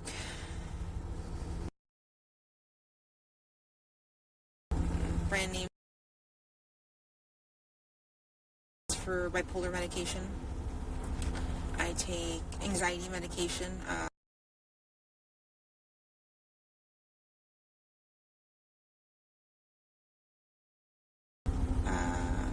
I'm also prescribed medication.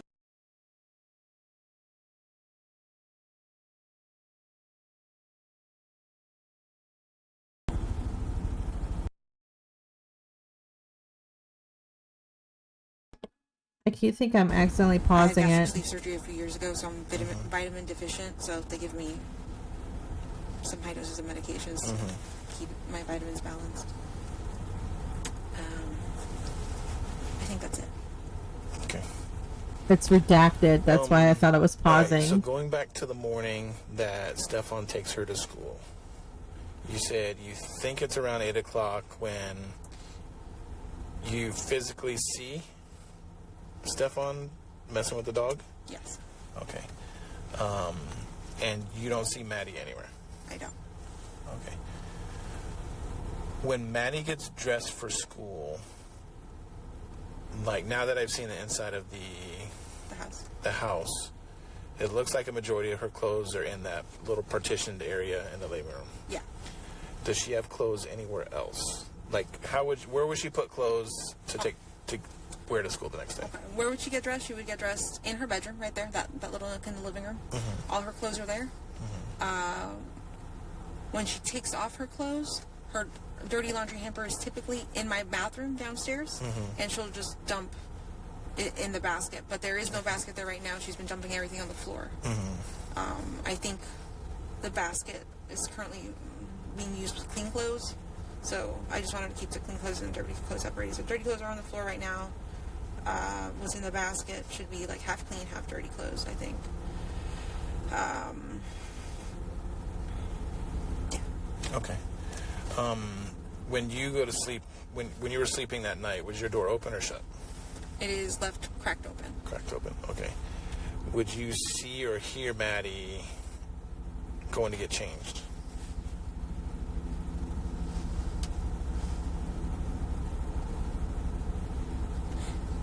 I would say yes, but if I weren't deep asleep, and I think I was deep asleep because I didn't hear anything until Stefan came and woke me up to try to get the dog. Okay, so he woke you up to help with the dog? Yeah. Okay, so you didn't hear tussling around or wrestling around in the kitchen that made you wake up to go help? No.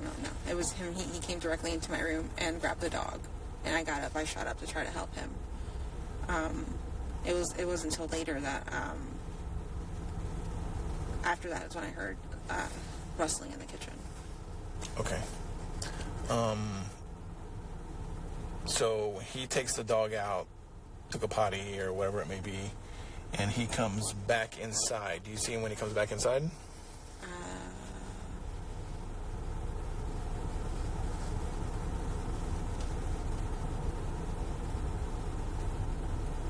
I don't remember. Okay.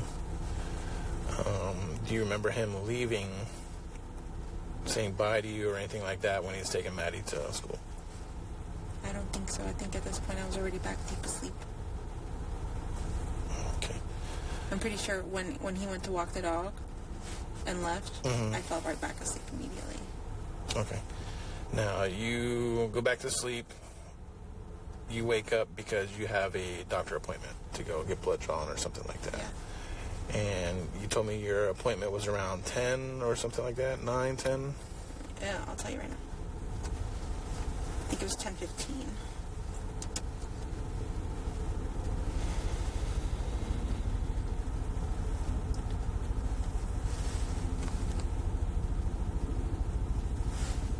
Yes, it was at 10:15. Okay. So you go to this appointment, and on your way back, did you talk to Stefan on the phone at all?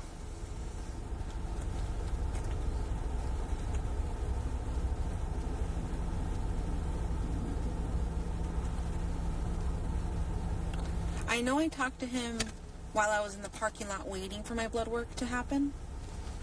I just don't recall if I called him on my way home as well. It would seem like I would do that, but I just can't 100% tell you if I did do that or not. Okay. At what time did you and him meet back up here?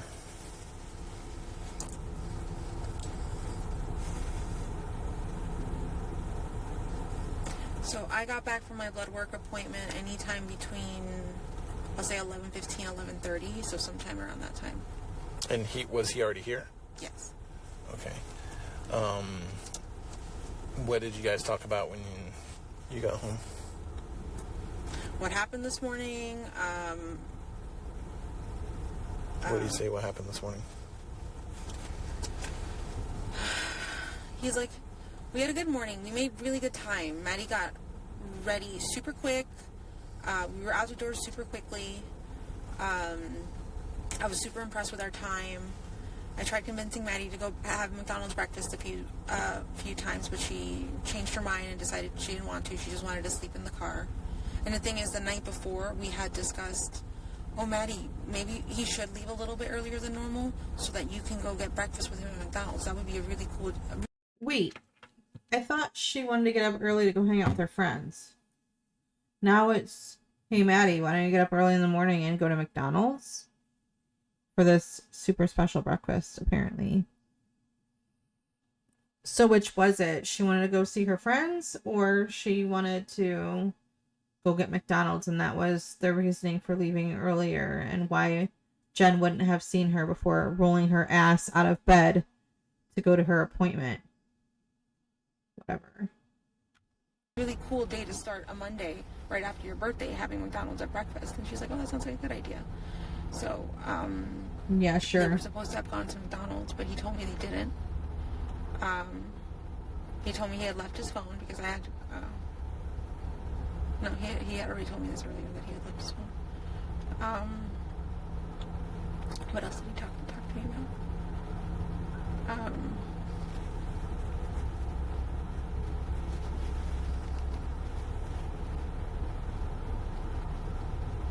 We sat in my room for a while, hung out.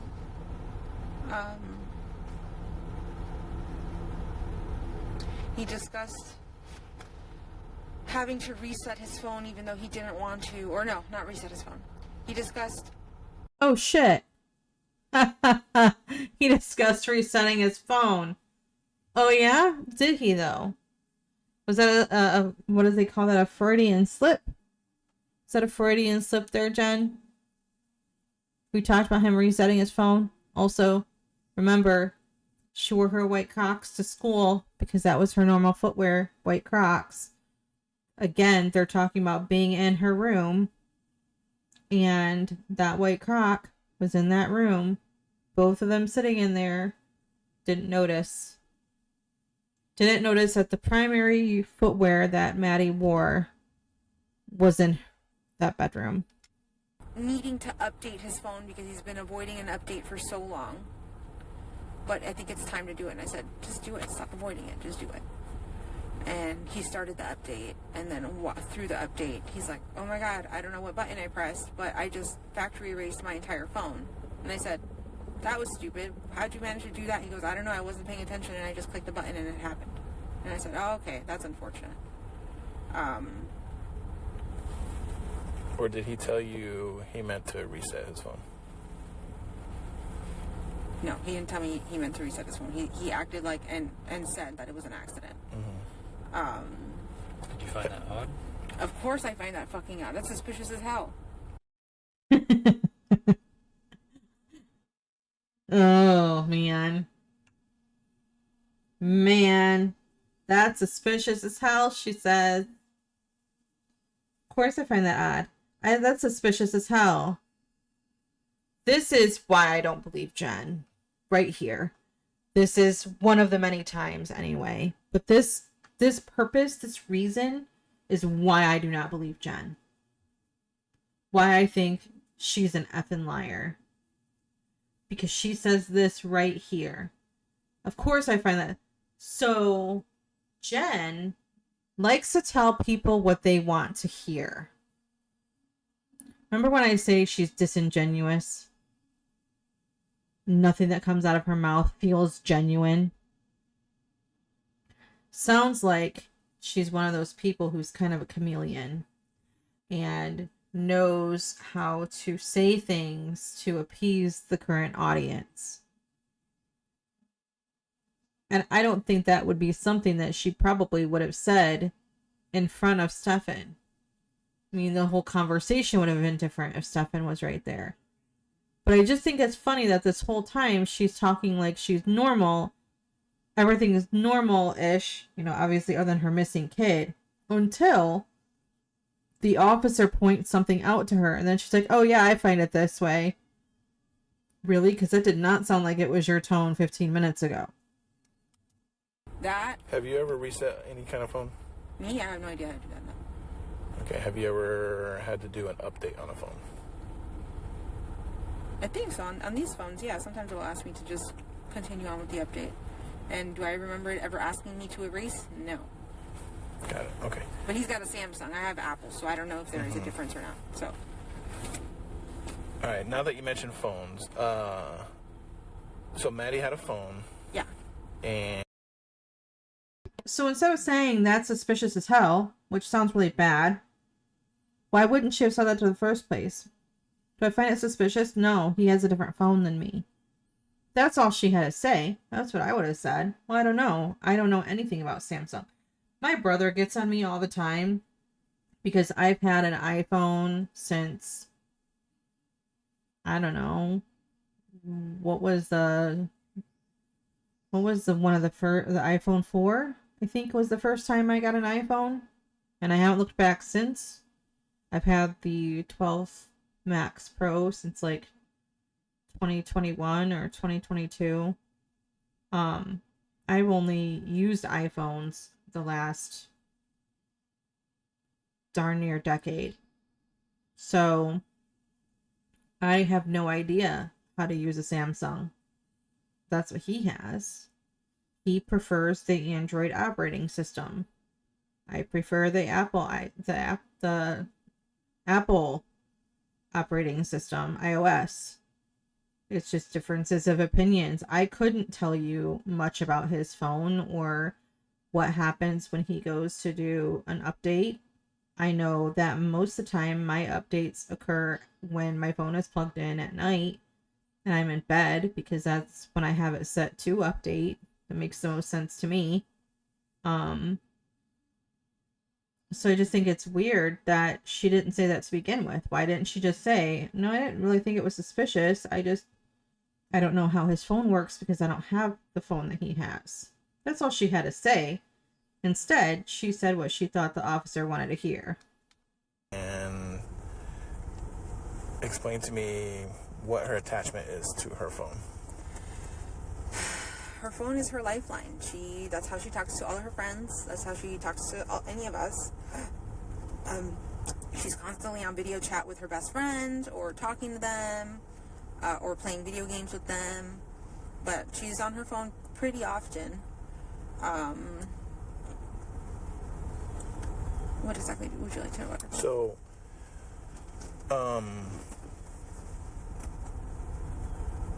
her phone is her lifeline, yet she happened to forget it at home when leaving early for school, where she would have had plenty of time to go home and get it and still be on time for school. Again, like I said in my previous video, it's not like they were running late.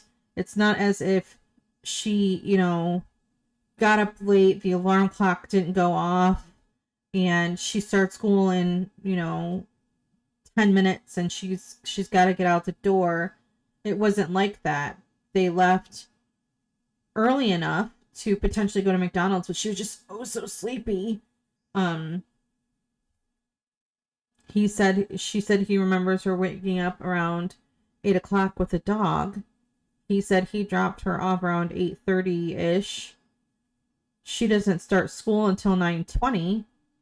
So there was plenty of time to go back to the house to remember her phone, because again, if she's always on, and if it's super important to her, she's just saying this.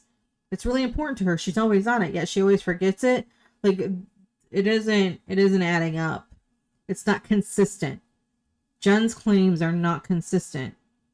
So either she's always on it and it's like her lifeline and she always has it in her hand, or she habitually forgets it. I forget things that aren't, super important to me, or whatever. Like, I might have my phone on me because that's not something I would normally forget. Or I sometimes I don't carry a purse. I have my backpack and I go grab that. Especially when my kids were little, I found a backpack was more useful than a small purse. That's something that it's second nature to grab it. But if it's something that's not second nature that you don't always remember to take with you, is like sometimes I forget, like I have to run back in my house because I forget my sunglasses and the sun is blinding me. Trying to think of what else you might forget. It's like you put on your shoes. You don't normally leave your shoes because you don't want, some people, I guess, forget. But it just doesn't seem like you're going to quickly and all the time forget something that's also something that's constantly in your hand. Like, it just, her stories don't jive. At one point you told either a deputy or officer or detectives that sometimes she leaves her phone at home when she goes to school. Yeah. How often do you think that is? I would say once every few weeks. It happens a lot. Like, for me, that's a lot. She has ADHD. She's very forgetful. She'll set something down and completely forget where she said it later. Mm-hmm. Where I found her phone was on her dresser, So I'm assuming she placed it there while she was getting ready and completely forgot about it, got ready, grabbed her backpack, and left. But it was on the dresser in front of her TV.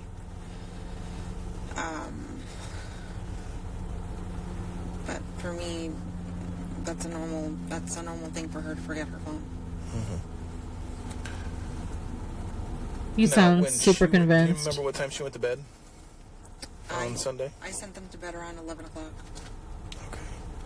Did you see him or her anytime after that other than in the morning? Or talk to them? Either via text or yell through the walls or... No, nothing like that. If anything, Stefan may have come down to use the restroom. Why wouldn't he use the restroom upstairs? Because our roommate does not like sharing. Our roommate does not like sharing bathrooms with men, and she asked that we don't use that bathroom, or that he doesn't use that bathroom specifically. So we've respected her wishes, and he's been using my bathroom this whole time. Okay. Were you supposed to work Monday? No, I was off. Okay. What about Tuesday? Off. Wednesday, I was supposed to work. And you told me you work at the front desk at Coronado Springs at Disney. Yes. How long have you worked there? Less than a week. Okay. Did you work anywhere prior to that? I was a substitute teacher for Kelly Education. And how long did you do that? Maybe a month or two. Not very long. And then before that, I've been unemployed. I've been living off disability, essentially. I'm disabled. Okay, why are you disabled? From what? I have a bunch of things. Primarily PTSD. From what?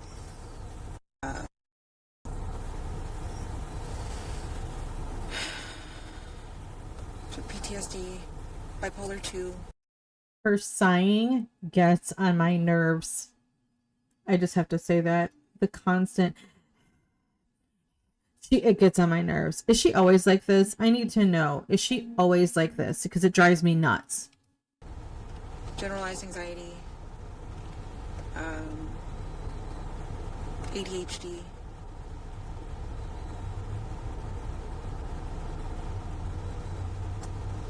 I think that's pretty much it with my psychiatric stuff.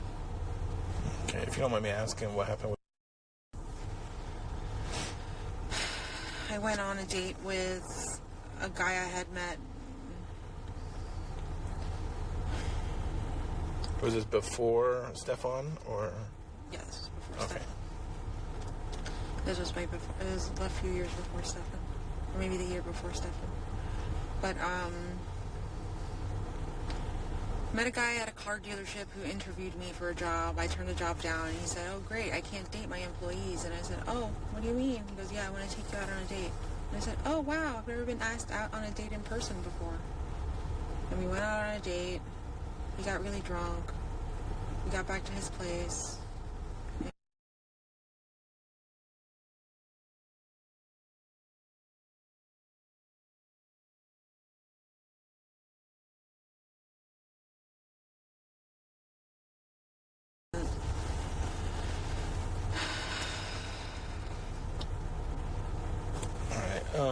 If you didn't work, what would your typical day look like?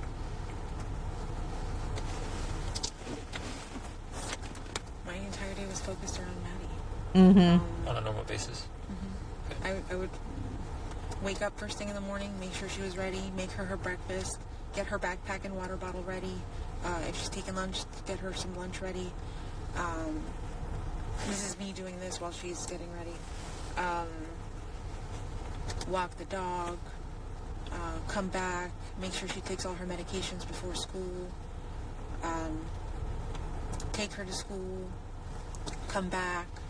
I typically have a bunch of doctor's appointments to go to often, so I'm either at doctor's appointments. If I'm not at doctor's appointments, I'm just here at home, probably napping, resting, just waiting until it's time to pick her up from school again. She was My whole life revolved around Maddie. Trying not to get too personal here, but I'm gonna. My whole life wasn't wrapped around my daughter. because I have 4 children. But the overwhelming sense of loss that I still feel 7 years later still hurts me to my core some days. Most days I'm okay. I'm not perfect. I'm never really perfect. I'm okay. I'm functioning. There are days I cry for no reason at all. And I mean, it's a reason, but just a slight thing will upset me and I'll be really sad. She wasn't my whole life, but I miss her a lot. I can't imagine what life would be like for me if she was all I had. And my life revolved around her, getting her to school, making sure she took her meds, making sure that she ate, making sure that she did her homework, making sure that she was happy and she had the things that she needed. I couldn't imagine being this person who doesn't have a life outside of my child to suddenly having the emptiness of not having my child. But for someone who is trying to say that her child was her everything and that she didn't really have a life other than her child, especially when she wasn't working, feels like, I don't know. How are you so calm? How are you managing to stay the way you are when you literally feeling like you've lost everything? Because again, she could be in denial. She could think, oh, she's out there somewhere, she'll come home, maybe. But even with people in denial, they're still bound to be upset. And I don't know, it's just weird.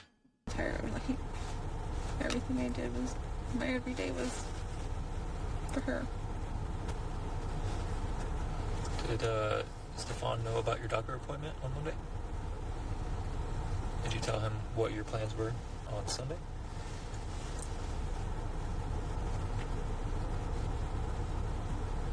I'm not sure when I told him. I must have told him Sunday night, yeah, or Sunday, because there's no way I could have told him Monday morning if he didn't have his phone on him, and I didn't really talk to him that morning. Where'd you meet him? We both worked at a real estate office off of I Drive somewhere. They're called Eco Homes. I don't think they exist anymore though. The Eco Home Company. I think he was a real estate agent for them or did warranty work for them. And I was an appointment setter. And I didn't have that job for very long. I got fired. It was right after my PTSD incident. I couldn't hold down a job at all. So when you and Stefan would hang out, say Maddie's at school and you two wanted to hang out, or the three of you wanted to hang out, like what would you guys do?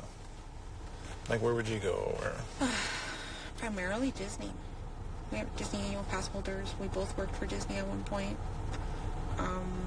Well, at least he worked there at one point. I still work there. But we go to Disney. We go to Disney, or we stay at home and like they would play board games, or we'd watch. Well, we loved watching movies. We would always have family time and just watch a new movie. Like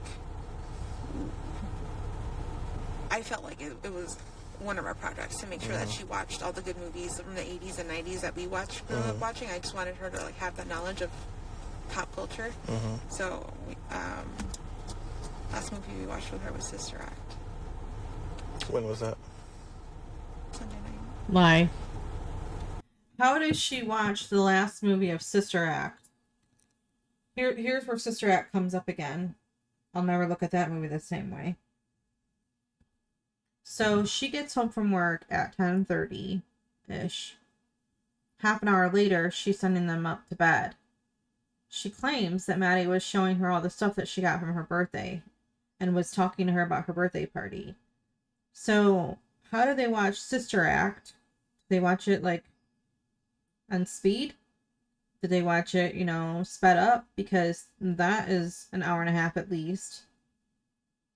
She was only home for half an hour before they all went to bed, allegedly.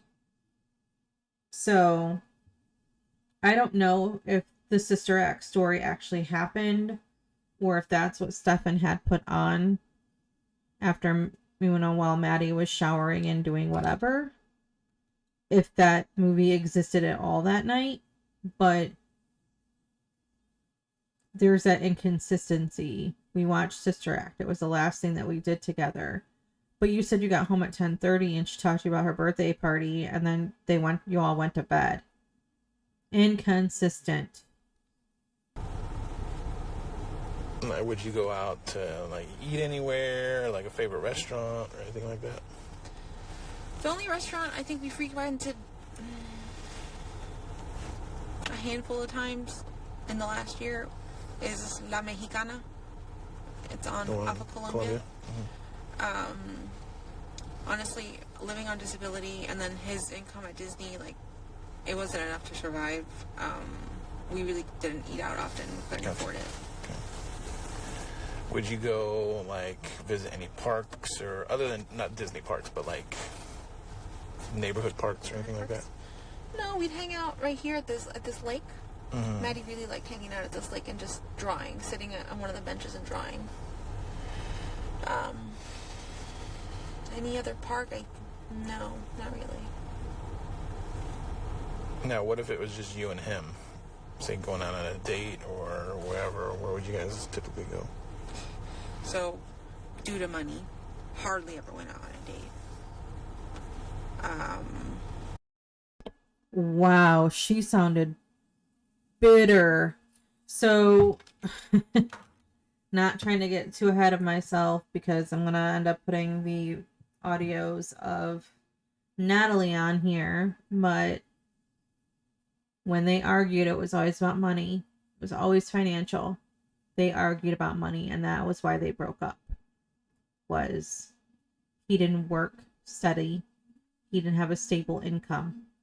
And he was always buying bullcrap. Toys and games and cards and stupid collectible crap, according to her. And she used the word hoarder of things. So he's asking what they do, like what kind of dates did they go on, and she says, due to money, we didn't really go out. She sounds so bitter.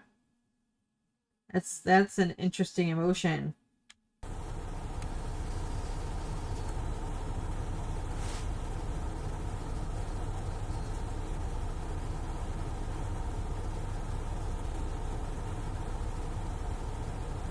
Honestly, we hardly went out on dates. There's only one date I can think of that we went on, and that was like years ago at the beginning of our relationship where we went to Disney Springs. I went to the Edison.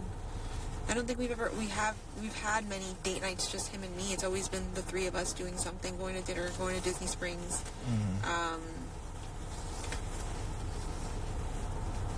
We visit Disney Springs sometimes, often, or not often, but sometimes. We really liked that restaurant, Deluxe Burger. Really good. Shane really enjoyed it there. Now, the dynamic between you three. I know you told me that sometimes you and her would sleep in the bed. Yeah. Sometimes the three of you would sleep in the bed. And then sometimes you would send him and her to a bedroom so you could get a good night's sleep. Yeah. How long has that been going on? Okay, so...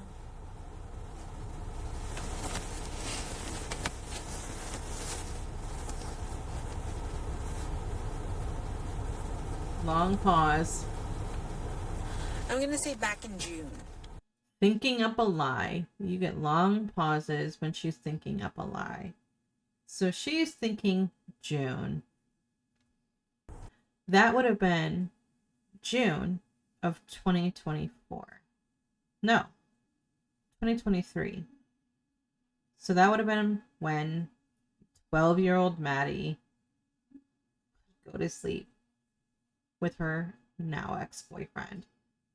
Because, let's backstep here. He moved out the beginning of December, end of November if you're asking Natalie, beginning of December if you're asking Jen. which could be within a week or two of each other. Thanksgiving time, whatever. Okay. They broke up for about 4 months, according to Natalie. So let's count down. We're going to take away December because he wasn't living there most of the month. So then we go November, October, September, August, July, June. Now, they're still together in a relationship, allegedly, and we don't know exactly when they broke up. That was just when he ended up moving to the bedroom upstairs, was a few months prior to him moving out. So now we're looking at 7 months-ish when he and Maddie started sleeping alone together before he moved out. It was primarily the three of us sleeping in bed together all the time. And why? How did that start? Maddie has always slept in the bed with me. She's always slept in my room. Only when we lived in that apartment in Northport did she have her own bedroom, and we could afford for her to have her own room. So that was the only time she's actually had her own room. Dummy. She could have her own room. No one was in room number 4. She's so infuriating. I want to just kindly have a conversation with Jennifer Soto in person. And I promise I wouldn't smack her upside the head a couple times. I swear. That was the only time we could have afforded for her to have her own room. She had her own room, Jen. And you know what's weird? Did she sleep with her grandmother when she stayed the night at her grandma's house? Or did she have her own bed? I'd like to know that question, the answer to that question. When she stayed at her grandmother's house, did she have her own bed to sleep in? I wouldn't want to leave there either. I get my own room if I live with grandma. I get my own room. I get my own bed. I don't have to sleep with my mom. Holy crap. What 13-year-old would be like, I want to keep sleeping with my mom? Instead of, I can have my own bed. Again, she didn't prioritize Maddie. And she's like, oh, well, we just always slept together. Ugh. Here, she's always shared a room with me. When she was a baby, she had her own bedroom here for a few years. But when she got older and we started having roommates and all that stuff, she started just staying with me in my bedroom. Stefan, well, during the times that we did live with Stefan, it would be the three of us in this bed down here, down in the master bedroom. It wasn't until June of last year that we had broken up, and I said, okay, I don't want to sleep in the same bed with you. Please move upstairs. And he moved upstairs. At this point, Maddie pretty much slept with me all the time. I wonder if that's around the time when he cheated. I need to go back later and re-listen to this, because I wonder if that was around the time he cheated. I need to put a better time frame or timeline together, because I could see her being disgusted with him finding out he cheated on her with either the coworker or, you know, her own daughter or whatever. Because Jen would look at it as cheating and not as abuse, because, I don't know, allegedly, I'm guessing, she's not being charged with anything, so I gotta be careful there. But, yeah. I think I can count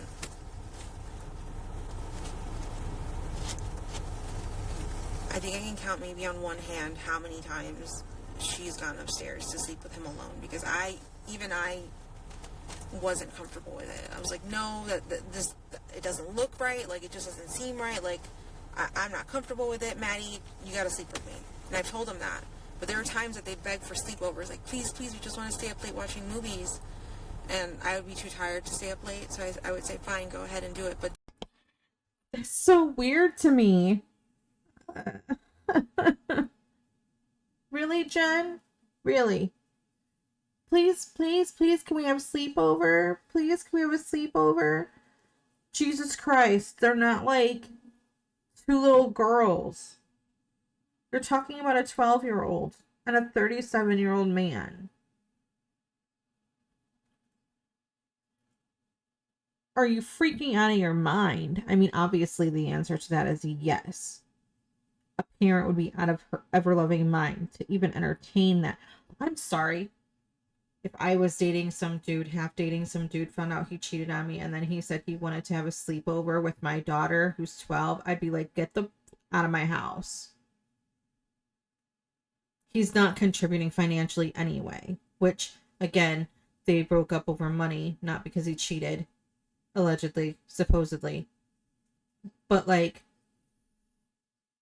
if a 37-year-old boyfriend of mine, non-boyfriend person, said, I want to sleep, can we please sleep together and stay up and watch movies? And I would say, absolutely not, get the heck out of my house. I would kick him out of my house so fast, it would be like The Exorcist, because his head would be spinning and there might be pea soup. If there was even remotely a suggestion. Like, it's so bizarre that she says it so, oh, I had this rule and I said absolutely not, but then I just caved because I wanted that good night's sleep. I want to, this woman. Just this once, like. When did you start becoming comfortable with it?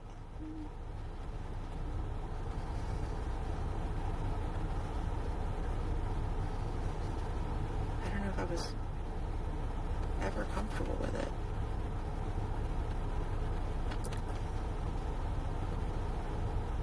But you told them to go Sunday night to go sleep together. I did. That was a selfish move on my part because I wanted a good night's sleep. I didn't want her kicking me or rolling into me or waking me up or to hear her alarm so that it woke me up. I wanted to keep sleeping until I needed to sleep because I just had not, with my training schedule, I have not had a good night's sleep. My medication was out of whack. I was feeling funny and not like myself. And I knew that I needed another night's sleep and my medication in my body like ASAP, so I needed to go to bed. I don't like Jen Soto. I can't say I hate her because that's a really strong emotion that I don't think she's really earned. Like, I can say I mean, I hate Stephen Stearns, but for an entirely different reason. I can't stand Jennifer Soto. I cannot stand this woman. It was kind of selfish on my part. Ma'am, everything has been selfish on your part. Everything. Having this man in your house around your daughter who, like, people believe Jen that she didn't know that he was doing anything nefarious. I don't know how she could not know. I feel like it's one of those, if I don't see it and I don't know for sure that it's happening, I can pretend that it doesn't exist. But, like, how do you send your child upstairs to sleep alone with a grown-ass man and not think that there's anything going on?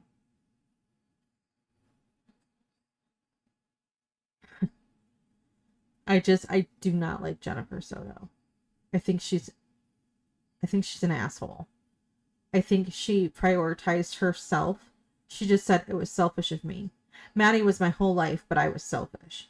I know that sometimes we get a little selfish and we do things for ourselves, and sometimes as parents we have to, because otherwise we lose our identity and it can cause a lot of hostility and bitterness and frustration, and we start to resent the people we care about because we don't prioritize ourselves ever. But it sounds to me like Jen always prioritized herself over Maddie, because to me, if I were in the position that I only had one bedroom, I would give my child the space. I would give up my space for my child if that's what she needed. If she needed her own room and that's what she wanted and she voiced to me that it was important to her, I'd sleep on the couch. I would sleep on the bed in the makeshift bedroom and give her the bedroom. But yet, there was a bedroom upstairs sitting empty when Stefan wasn't there, and it still wasn't Maddie's room. It was like empty in case he came back, with maybe the hopes that he would come back. It's just, she prioritized herself and she prioritized Stefan over Maddie. And her saying that I was selfish is probably one of the most honest things that she has said so far. So that was, I wasn't even comfortable sending her that night, but I just did it for my own selfish reasons. Okay. Did you know?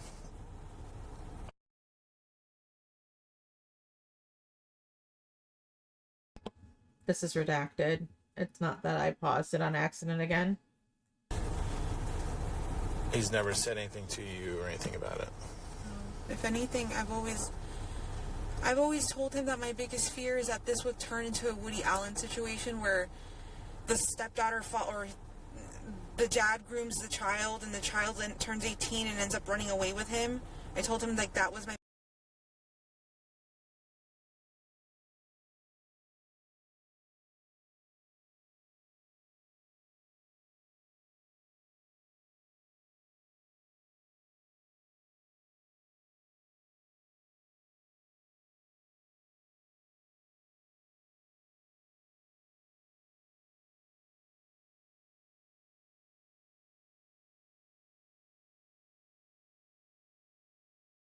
He's never said anything to you or anything about it.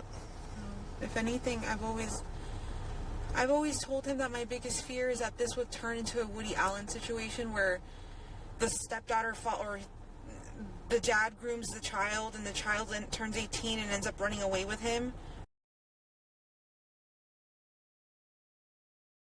Okay, so she slips up and she says, the stepdaughter falls. She was about to say the stepdaughter falls in love. But the dad grooms the child turns 18 and ends up running away from him. So Woody Allen allegation. Woody Allen was not married to Mia Farrow. They were together a really long time. Well, I think, okay, he did marry Mia Farrow. When Mia had adopted Soon Yi, they were not married yet. I think Soon Yi was 12. And then when Woody and Mia separated, he started she found photographs of a nude Soon Yi that Woody had taken.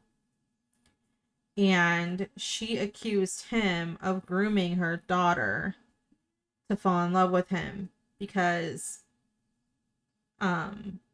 she was 21 years old when the sexual relationship allegedly began. Mia swears she has a feeling it happened before that. And it had been a growing thing since Soon Yi was little. Now, of course, she and Woody both say this is absolutely not true, that she was grown when they fell in love, and Woody says it would be the same as if I came across her at a party, which is weird and untrue. He's claiming that when she was young, he didn't really know her because they weren't living in the same household, even though there was a marriage, whatever.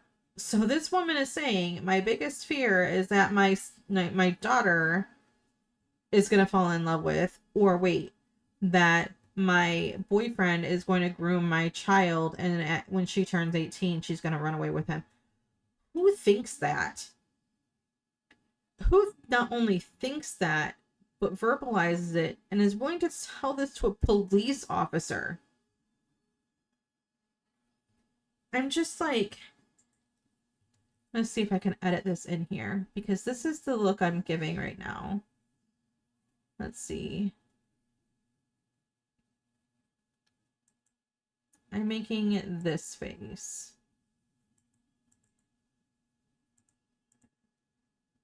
Where is it?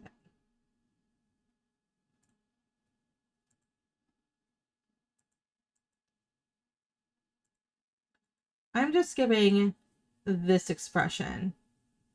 I know that anybody who has seen Sex and the City would be like the Carrie slow blink. Like, what am I listening to right now? It was always my biggest fear that the guy is going to groom the child and the child turns 18 and ends up running away from him. Who thinks like this? But that is my expression. Like, excuse me, what? What? Anyway. I told him, like, that was my biggest fear and I don't ever want that happening. Like, you can't do that to me. Like, why would you say that to him? Because I never trusted.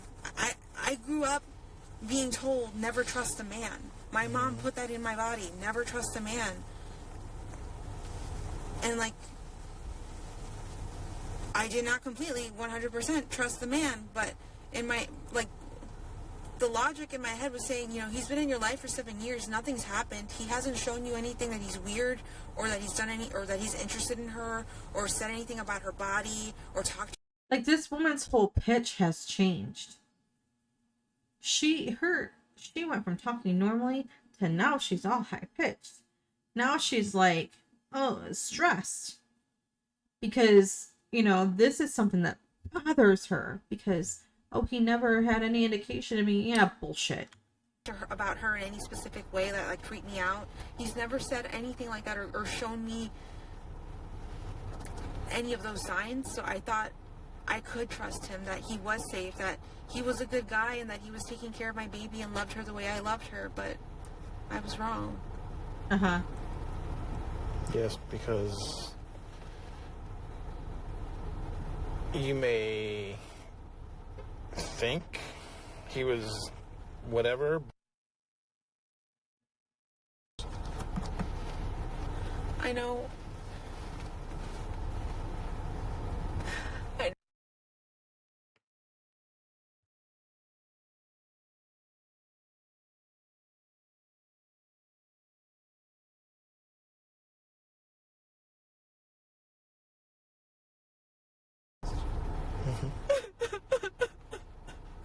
Oh my god.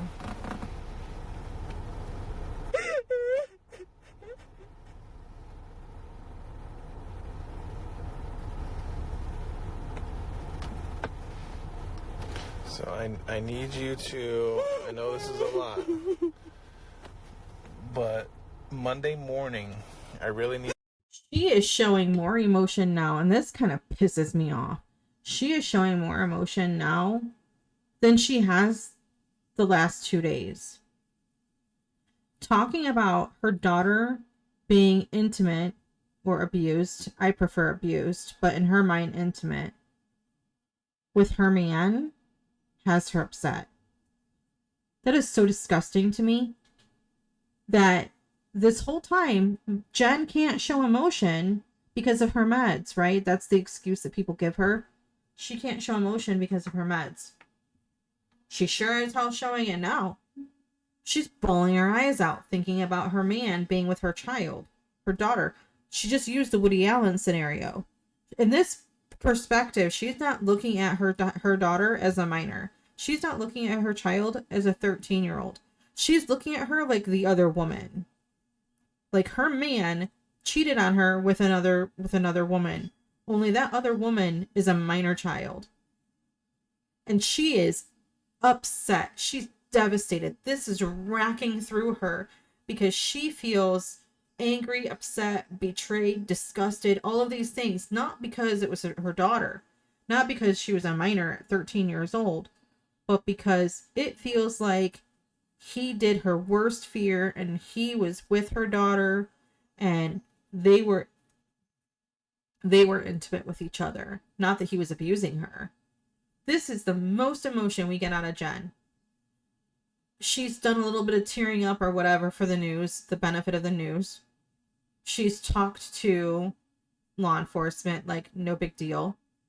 She's talked to whatever, you know, like it's, but the second she starts thinking about Woody Allen and likening Stefan to Woody Allen and liking her daughter to an adult woman that Woody Allen ended up marrying, now she's broken and upset and racked full of sadness and anger and whatever emotion.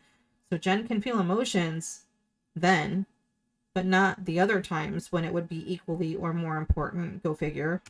I need to focus on his actions Monday morning. Okay. So, you go to help him with the dog. Okay. Yeah. And do you or do you not see Maddie? I do not see Maddie. Okay. At that time, would it be normal for her to be awake, getting up, ready for school? Yes. Okay. And according to you, she typically does that in her bedroom. Yes. Okay. When you go out of your bedroom to help him with this dog... I never left my bedroom. You didn't? He was in my bedroom. He walked in, the dog was on top of my bed, and he went to leash the dog on top of my bed. I got off the bed to try to help him with that, and then he said, no, go back to sleep, so I did. Okay. He tells you that he took Maddie to school and drops her off somewhere near the school so she could walk, because she doesn't want to be seen inside of his car. Yeah. Okay, do you believe him? I don't think so. Why? Because of the evidence, because of the photos, because of what you're telling me. Because he's clearly a liar.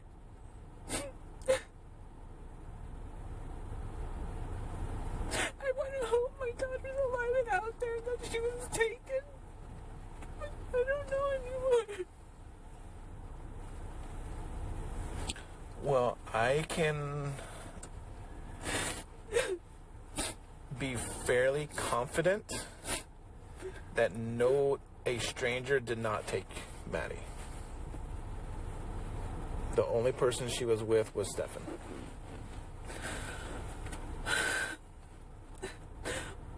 Why would he go to Northport? I don't know. I don't know what's in Northport other than his parents.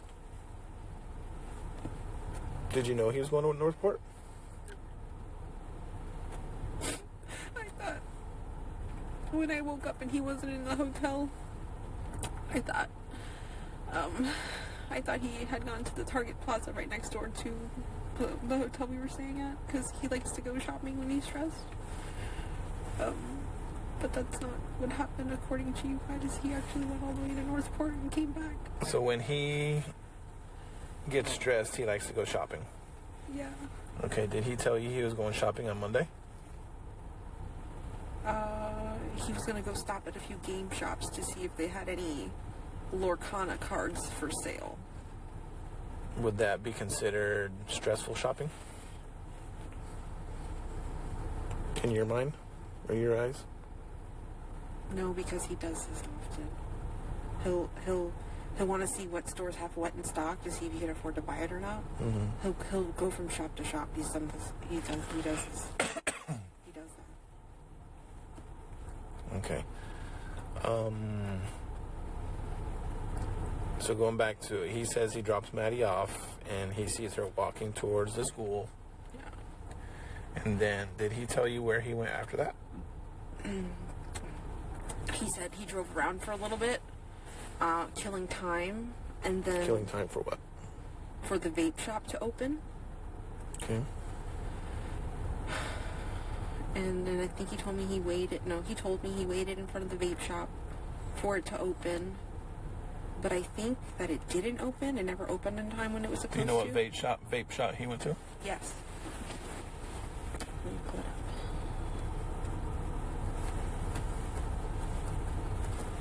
And I know that I brought this vape shop up to one of the other detectives earlier, and I had shown them this location.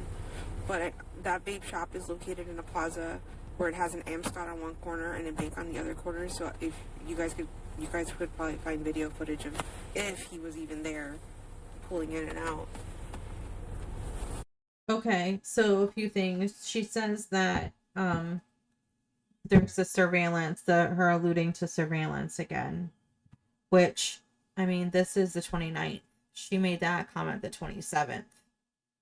So she knew that they needed to look at the vape shop for her to make sure that he was there or whatever.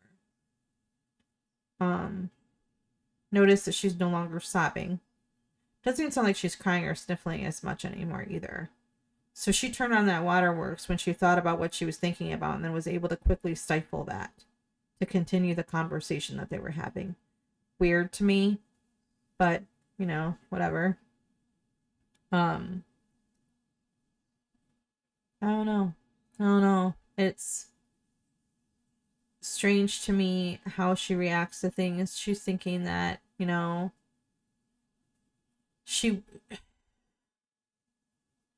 there's one of two scenarios here, that she didn't actually know that morning that the reason he was, you know, wanting her to stay in bed was because he needed to figure out what to do with Maddie. The reason he went to Northport, we learned when he left the hotel, was he went and visited his father's storage unit and put some things in the storage unit that wasn't there before. And when he did that, he used Jen's car.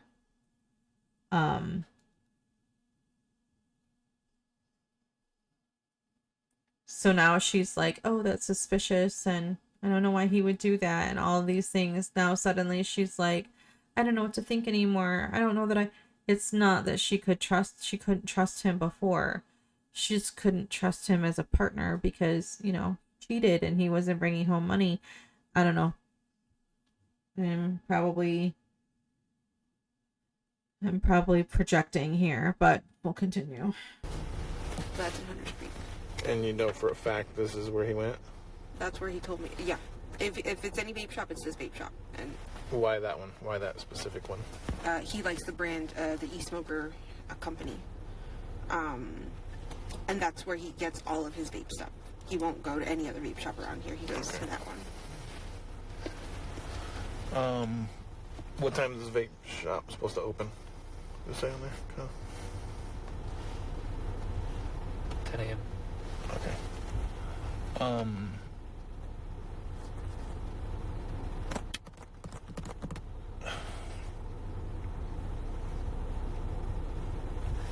When you guys are here, are you guys assigned garage remotes for the? How many of those do you have? I have one. Stefan has one. I'm not sure if Angelica or Natalie have one. I mean, is it something you keep in your pocket or? I keep in my car. What about Stefan? I think sometimes he leaves it in the car, sometimes he brings it in with himself. It depends. Why would he bring it inside? I'm not sure. Does that seem normal to you? To bring a garage remote inside the house? No. But he said that morning he left the house. He said that morning he left the house and then returned again because he forgot the garage clicker, so he came back to get the clicker. I don't know how true that is or not. Do you think that was odd? He's a very forgetful guy. I don't fucking know what to think of him anymore. I don't know if he's lying. I don't know. All right. So you know you're all around. Yeah.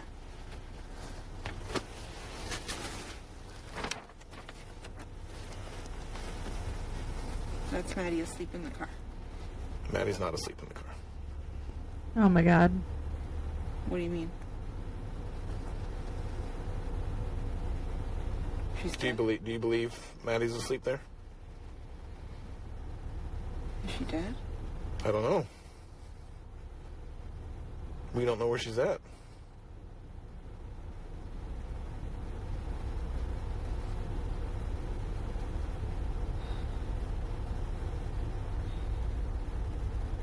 That's an odd way for her to be laying down sleeping. Dude, I don't know how she's not vomiting. Okay, she just got really upset. We've heard the upset. We've heard the sobbing. So we know she can get emotional. I would have opened that car door, because I'm assuming they're sitting in the car, or wherever I'm at, I would have thrown up.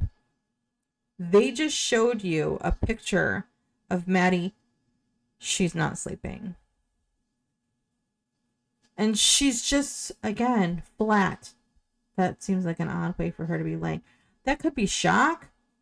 But, lady, you were just emotional 3 minutes ago.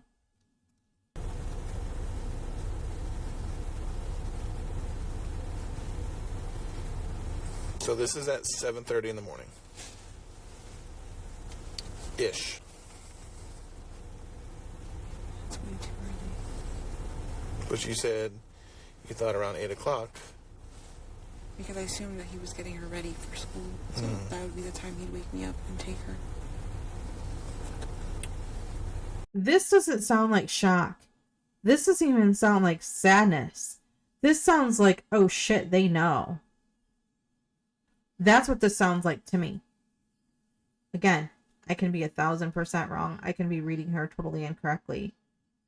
But when I hear her reaction now versus her reaction a few minutes ago, to where she's just flat, no emotion, no sobbing, no anything, this sounds more to me like, oh shit, they know. This is a big deal. This is awful. They know. They know she's not alive. They know she never went to school. 7:30? Well, that doesn't correlate with her time frame of 8 a.m.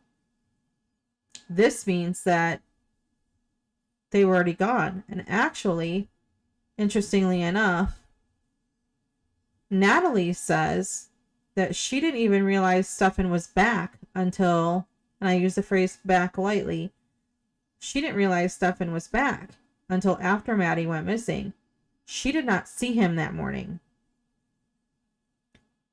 She said that she got home with her son around 6 the night before, and they went to bed early because they all had to get up early in the morning, and he's very scheduled, and they just had a really busy weekend and they were tired. So she didn't see Maddie at all. Maddie would have still been at her grandmother's for her party. But Natalie said that around 7:15 to 7:30, I think, that she was getting ready to leave to take her son to her parents, and she had a meeting that morning, so she had to leave earlier. And Stefan wasn't there because she didn't see him. She wouldn't have recognized the car that he was driving anyway, but he wasn't there. She didn't see him. So how could Stefan be in two places at once? How could he be driving around in the car with Maddie, but waking Jen up at 8 o'clock because of the dog?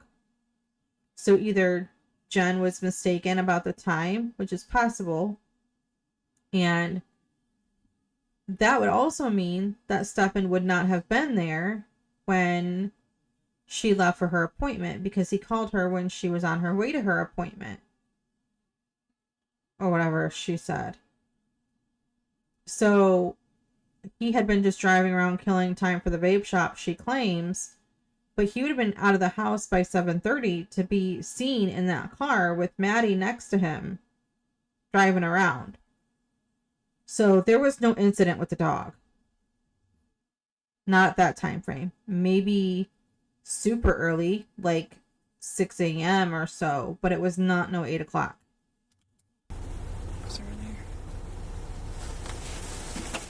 Just for the recording, this is a video from within the complex that shows the front angle through the windshield. Yes. So the next picture is going to be Maddie in the front seat of Stefan's car. You see, right here? Mm-hmm. That's taken at 9 o'clock near SeaWorld. 9 o'clock in the morning? Mm-hmm.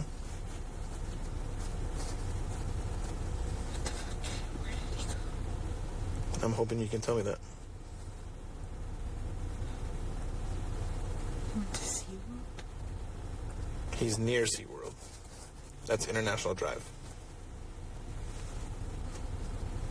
Does he know anybody up there? so. Is there a special He place doesn't likes to go? He doesn't have many friends like that. Like, not locally.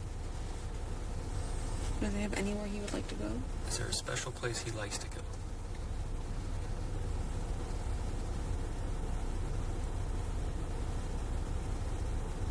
Nothing I can think of.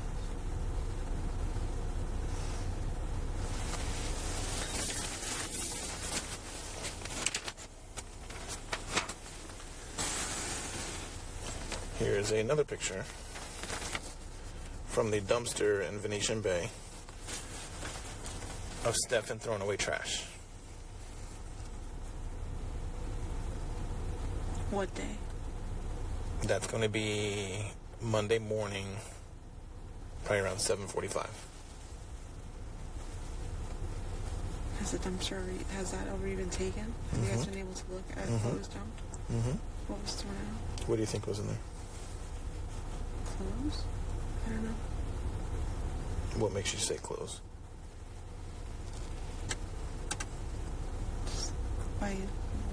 I can't tell what he's holding. I don't know if it's a plastic bag full of stuff or... Inside of that bag is Maddie's backpack, Maddie's school computer, and one of her Crocs.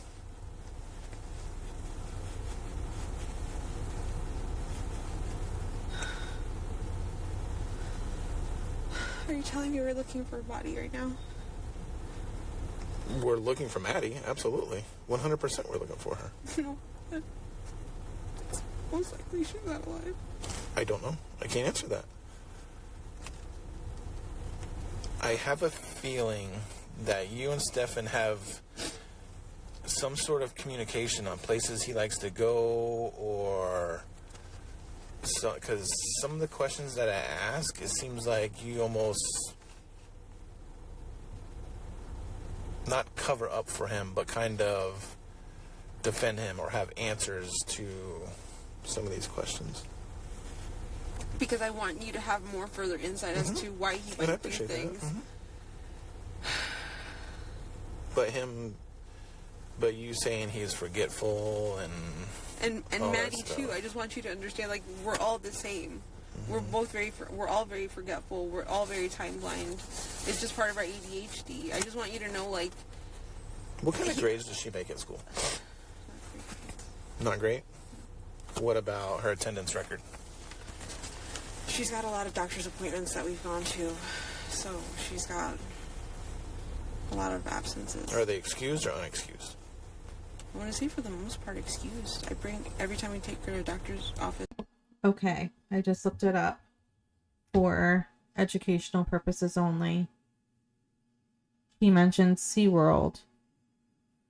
That is a 33-minute drive to where she was found, Hickory Tree Road in St. Cloud. I'm trying to see. Hickory Tree Road is about where her body was found. Where is... Okay, I'll do this. I'm going to push play, and while I look up one more thing. I bring a note.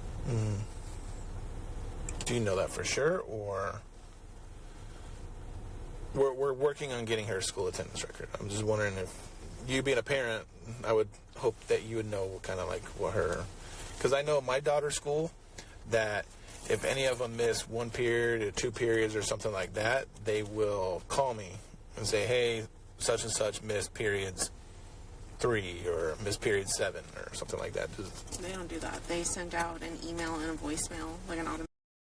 Okay, an email and a voicemail, like an automated. Right there. I said that in my first video, that it didn't make sense to me when she was making that first report to police, that she got an email. Why wouldn't she get a voicemail? Why wouldn't they call her? Why would it only be an email? Okay, I just looked it up. So SeaWorld. So Maddie went to Hunters Creek Middle School.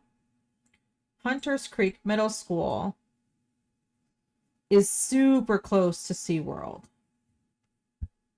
I went to Hunter Creek Middle School, Florida.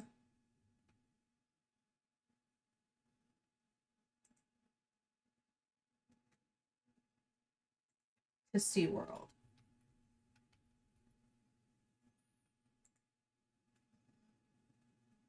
-minute car ride.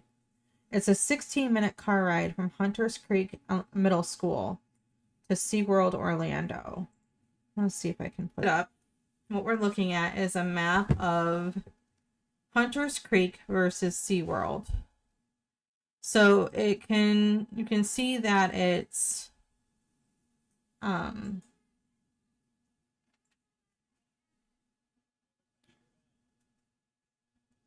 16 minutes from Hunters Creek Middle School to SeaWorld. This is where they saw him driving around with Maddie in the car.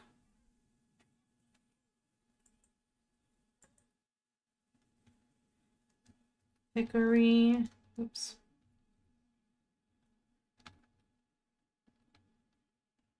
Tree Road, St. Cloud, Florida. This is where her body was found. In this area. Alligator Lake. Yikes. So it's kind of a... Okay, so Florida is a lot like my state. When you have a curve, this is when the road name changes. So it goes from construction management, it looks like, to Hickory Tree Road. So somewhere in this stretch of road, it goes onto this. Yes, Hickory Tree is kind of long. So this is the road. I feel like Pearl Lake sounds familiar. I'm not quite sure why. But around this location over here is where she was recovered. So this is a whole point, this point to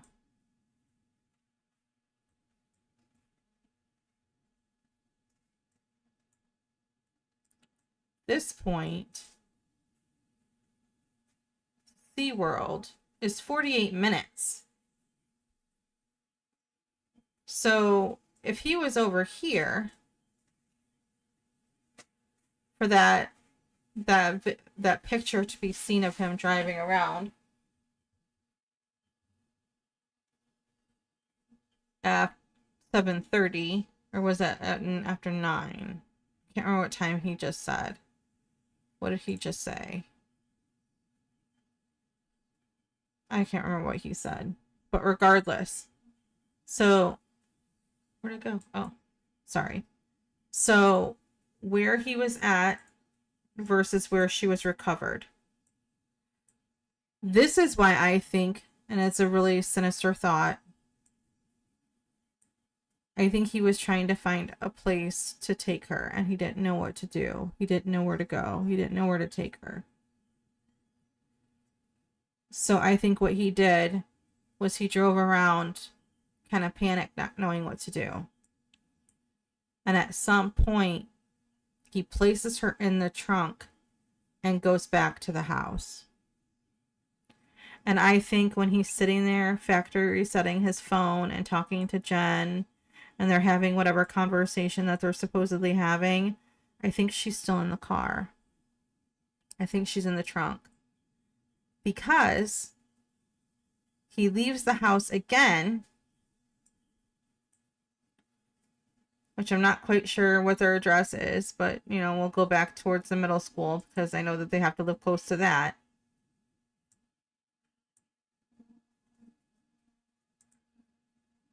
So let's get rid of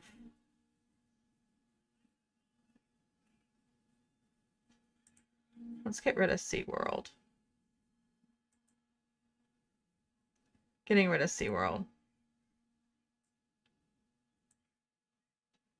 So we're just going back to Hunter Creek Middle School from Hickory Tree Road.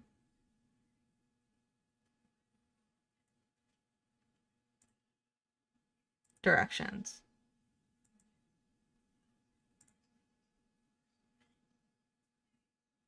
So now we're looking at 31 minutes.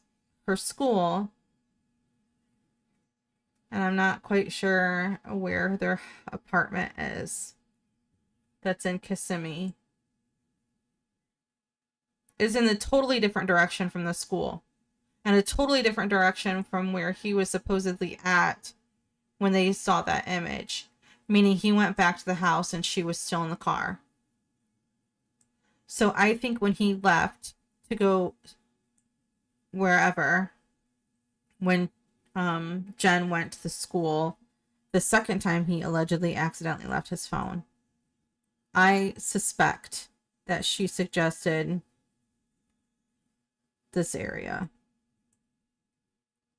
For whatever reason, he went in the opposite direction. But see, this is more, what's out here? Lakes? Canal? There isn't, this seems like a kind of remote Bigfoot septic systems. That's weird. Horse. You know, there's a horse farm or ranch there. I mean, I'm assuming this is pretty like rural residential type. I mean, there are rural areas of Florida, just like with most states. Not everything is huge and built up. So this all looks like remote kind of area. This isn't as built up as, you know, this area is. Whereas you see, you scroll in, you see streets. You go over here, you scroll in, you see nothing. You see roads, like obviously there's houses here, but you don't see that grid of housing development out this way. Diesel's custom carts. You have a couple of, you know, businesses that are kind of intermittent. Ranch services, which, you know, another horse farm, it looks like. Oh, you have horses and boarding. So this isn't as developed over here. But he was seen changing his blown tire around somewhere between 2:15 and 2:30, when she would have been coincidentally and conveniently sitting at the school.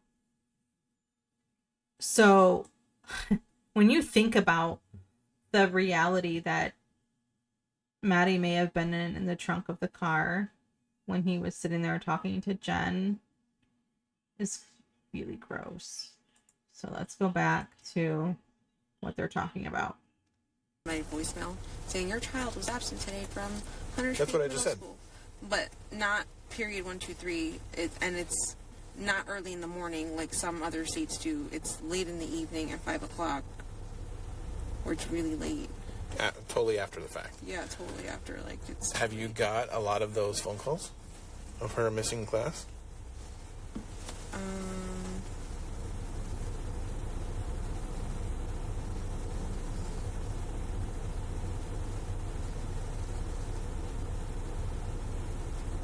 Come on, Jen. It's not a trick question. I would say I've got a good number of those voicemails and stuff, but I mean even with excused doctor's notes, I'll still get those phone calls. Mm-hmm. Yeah, because they miss school. Yeah. So yeah, I've gotten a lot of those. Okay. So you've gotten a lot of phone calls of her missing school, but you conveniently didn't get one that day. Wow, another coincidence. Imagine that. When you say she doesn't make good grades, what's considered not making good grades? C and under, C, D, F. She's got an IEP. Mm-hmm. She struggles with. She's got a few learning disabilities with reading, with mathematics. Her ADHD doesn't help anything at all. She's very spacey, very. Like she could see a squirrel and completely forget. Like the teachers have told me, like they'll tell her to do her work and she'll be like, oh okay, and then see something, completely get sidetracked and then forget. Mm-hmm. And they're always on top of her. Okay. But yeah, she's just. I forgot where I was going with this. I'm sorry. That's okay. Her grades and attendance. Oh, yeah.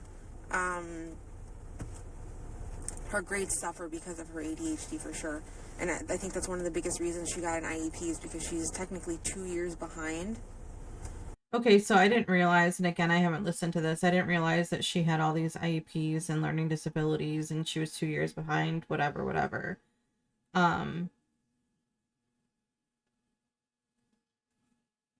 I'm sure being drugged constantly doesn't help. I'm just throwing that out there. You know, if she's struggling in school and she's behind and she's not, how is she getting below C's if she's on an IEP and she's technically 2 years behind? Then they should be grading her and testing her according to her level, right? Like if she's behind, they're not going to perpetually keep a child behind to where she can never catch up. They're going to grade her on what she knows for the most part, I think. I would imagine. Because, you know, how discouraging is that? You're doing the best you can, and the best you can is still C's, D's, and F's. Like, what's the point of even trying then? I don't see why there would be a point to try. I would give up. Who wouldn't? Who wouldn't want to give up? Like, what's the point? It's defeating. So she's saying that, you know, oh, she didn't do well in school. They're always on her to get her work done because she's spacey and all of this and that and the other thing. Well, IEP, they're supposed to accommodate for all of that.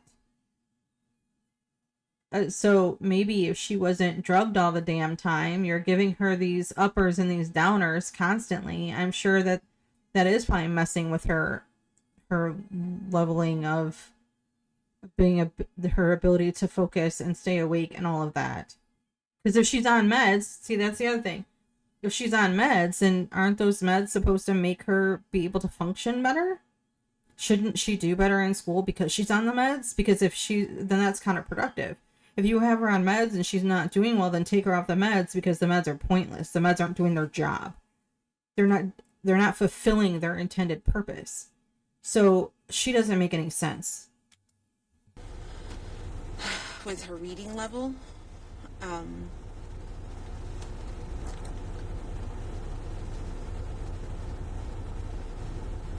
Okay. What grade is she in? 7th. Okay.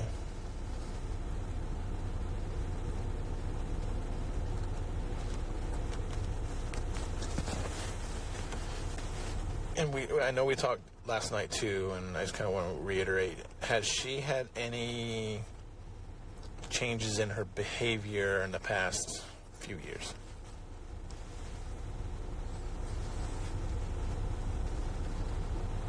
I'll say yes. But it was all around where puberty hit, and like the typical teenage, the attitude, the sass, the talking back, the disrespect, the pushing boundaries. She was very much doing that. But that calmed down over the last few months. Got even... Whoa, wait. Since puberty hit, the sass, the attitude, the being combative, the testing boundaries. You mean to tell me that all of these issues started when the abuse started? And she started getting better the last few months? That should be a revelation to everyone. She's suddenly better. She's doing better. She's not testing boundaries. She's less combative in the last couple of months. Just before puberty, around puberty, she started testing boundaries and getting combative and arguing and all of those things until the last couple of months. What is the common denominator here? Stefan's presence and Stefan's absence. Holy shit. Better when Stefan moved out and went to Northport. Maddie and I were actually seeing a therapist together to try to like work through our issues because we were having problems communicating. Imagine that. Stefan left. And she got better. Yeah. So Stefan, tell me about his... I know you say he likes to play board games and all that stuff. Is he like... What else does he like to do for fun? He's a collector. He collects... Play sports or anything like that? No. He collects games and hobbies. He collects... Do you know what Tamagotchis are? He collects Tamagotchis. He's got so many of those. Digimons. Lightsabers. Is he Does he like to go camping? Does he like to go to the beach or any of that stuff? No. The beach makes him self-conscious because he doesn't like how his body looks. He calls himself flabby. But, no. He's not an outdoorsy person. He doesn't play sports. He doesn't like the beach. Okay, he used to... Okay, this may be irrelevant. Back a few years ago, I used to own a scooter, an electric scooter, and he owned something called the One Wheel, which is like kind of like a scooter, but with one big round wheel in the middle. We would take that and ride around. The Kissimmee Trail connects back here, so we'd take that to the Kissimmee Bridge, do that trail over there, come back, or also go into Shingle Creek, cross the street, across Hoagland, go behind an apartment complex, and we end up in Shingle Creek. We would ride all of that and explore all of that wetlands and greenery back there. But we haven't done that in a while. We haven't owned scooters or electronic devices in a few years. Okay. Tell me about, you said there was an apartment in Northport. Yeah. Is that Stefan's mom's and dad's? Or you guys had a separate apartment? We rented our own separate apartment. Okay, where was that? Obviously Northport, but do you remember the complex name? Let me see.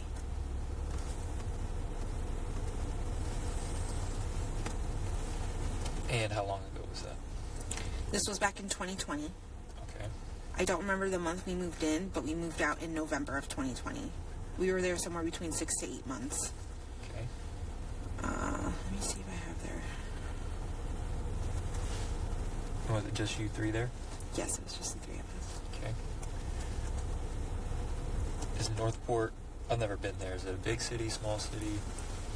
Oh, I'm sorry. So the apartment we used to live in is in the town next door over. It's called Port Charlotte, Florida. Okay. That's a small town. Northport, even smaller, I would say. But Northport being more popular because it's attached to Sarasota County, so it has more people living in it. Charlotte County is pretty small. Is it rural? I mean, there was a city center, and there was a Tamiami Trail ran through it. Okay. So, major road, lots of businesses, lots of shops. So, I mean, it's out in the middle of nowhere, but... Fun fact is Northport is the third largest city in the state of Florida, square miles wise. Yeah, it's big. The name of the apartment complex I used to live in is called Charleston K.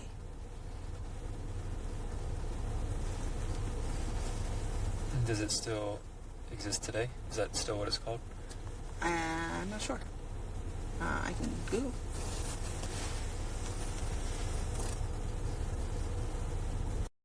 Okay, I'm going to pause this for tonight and come back to this tomorrow at 2 minutes and 46 seconds in so I can kind of remember.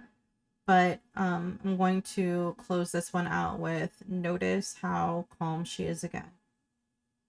So it could be part of her, bipolar disorder or whatever. But she can flip very quickly between being emotional and then not. Just matter of fact, I don't know. So this is why it leads me to not believe it's the meds, but it's just her and her compartmentalization and the way she handles things. But it just seems like when the topic is about Maddie, she isn't overly emotional unless it's connected to her in some way. Like when she got emotional and started sobbing over the fact that she brought up the Woody Allen situation. And when it looked more like he was having an affair with her daughter over it being abuse, then she was upset. So that's kind of what we see with Jen as a pattern, is she is able to express emotions. She does. Just not when you would expect her to. So I thank you for hanging out with me. If you check this out, please maybe hit that subscribe button so you can kind of keep an eye on me. I'm going to try and do more tomorrow.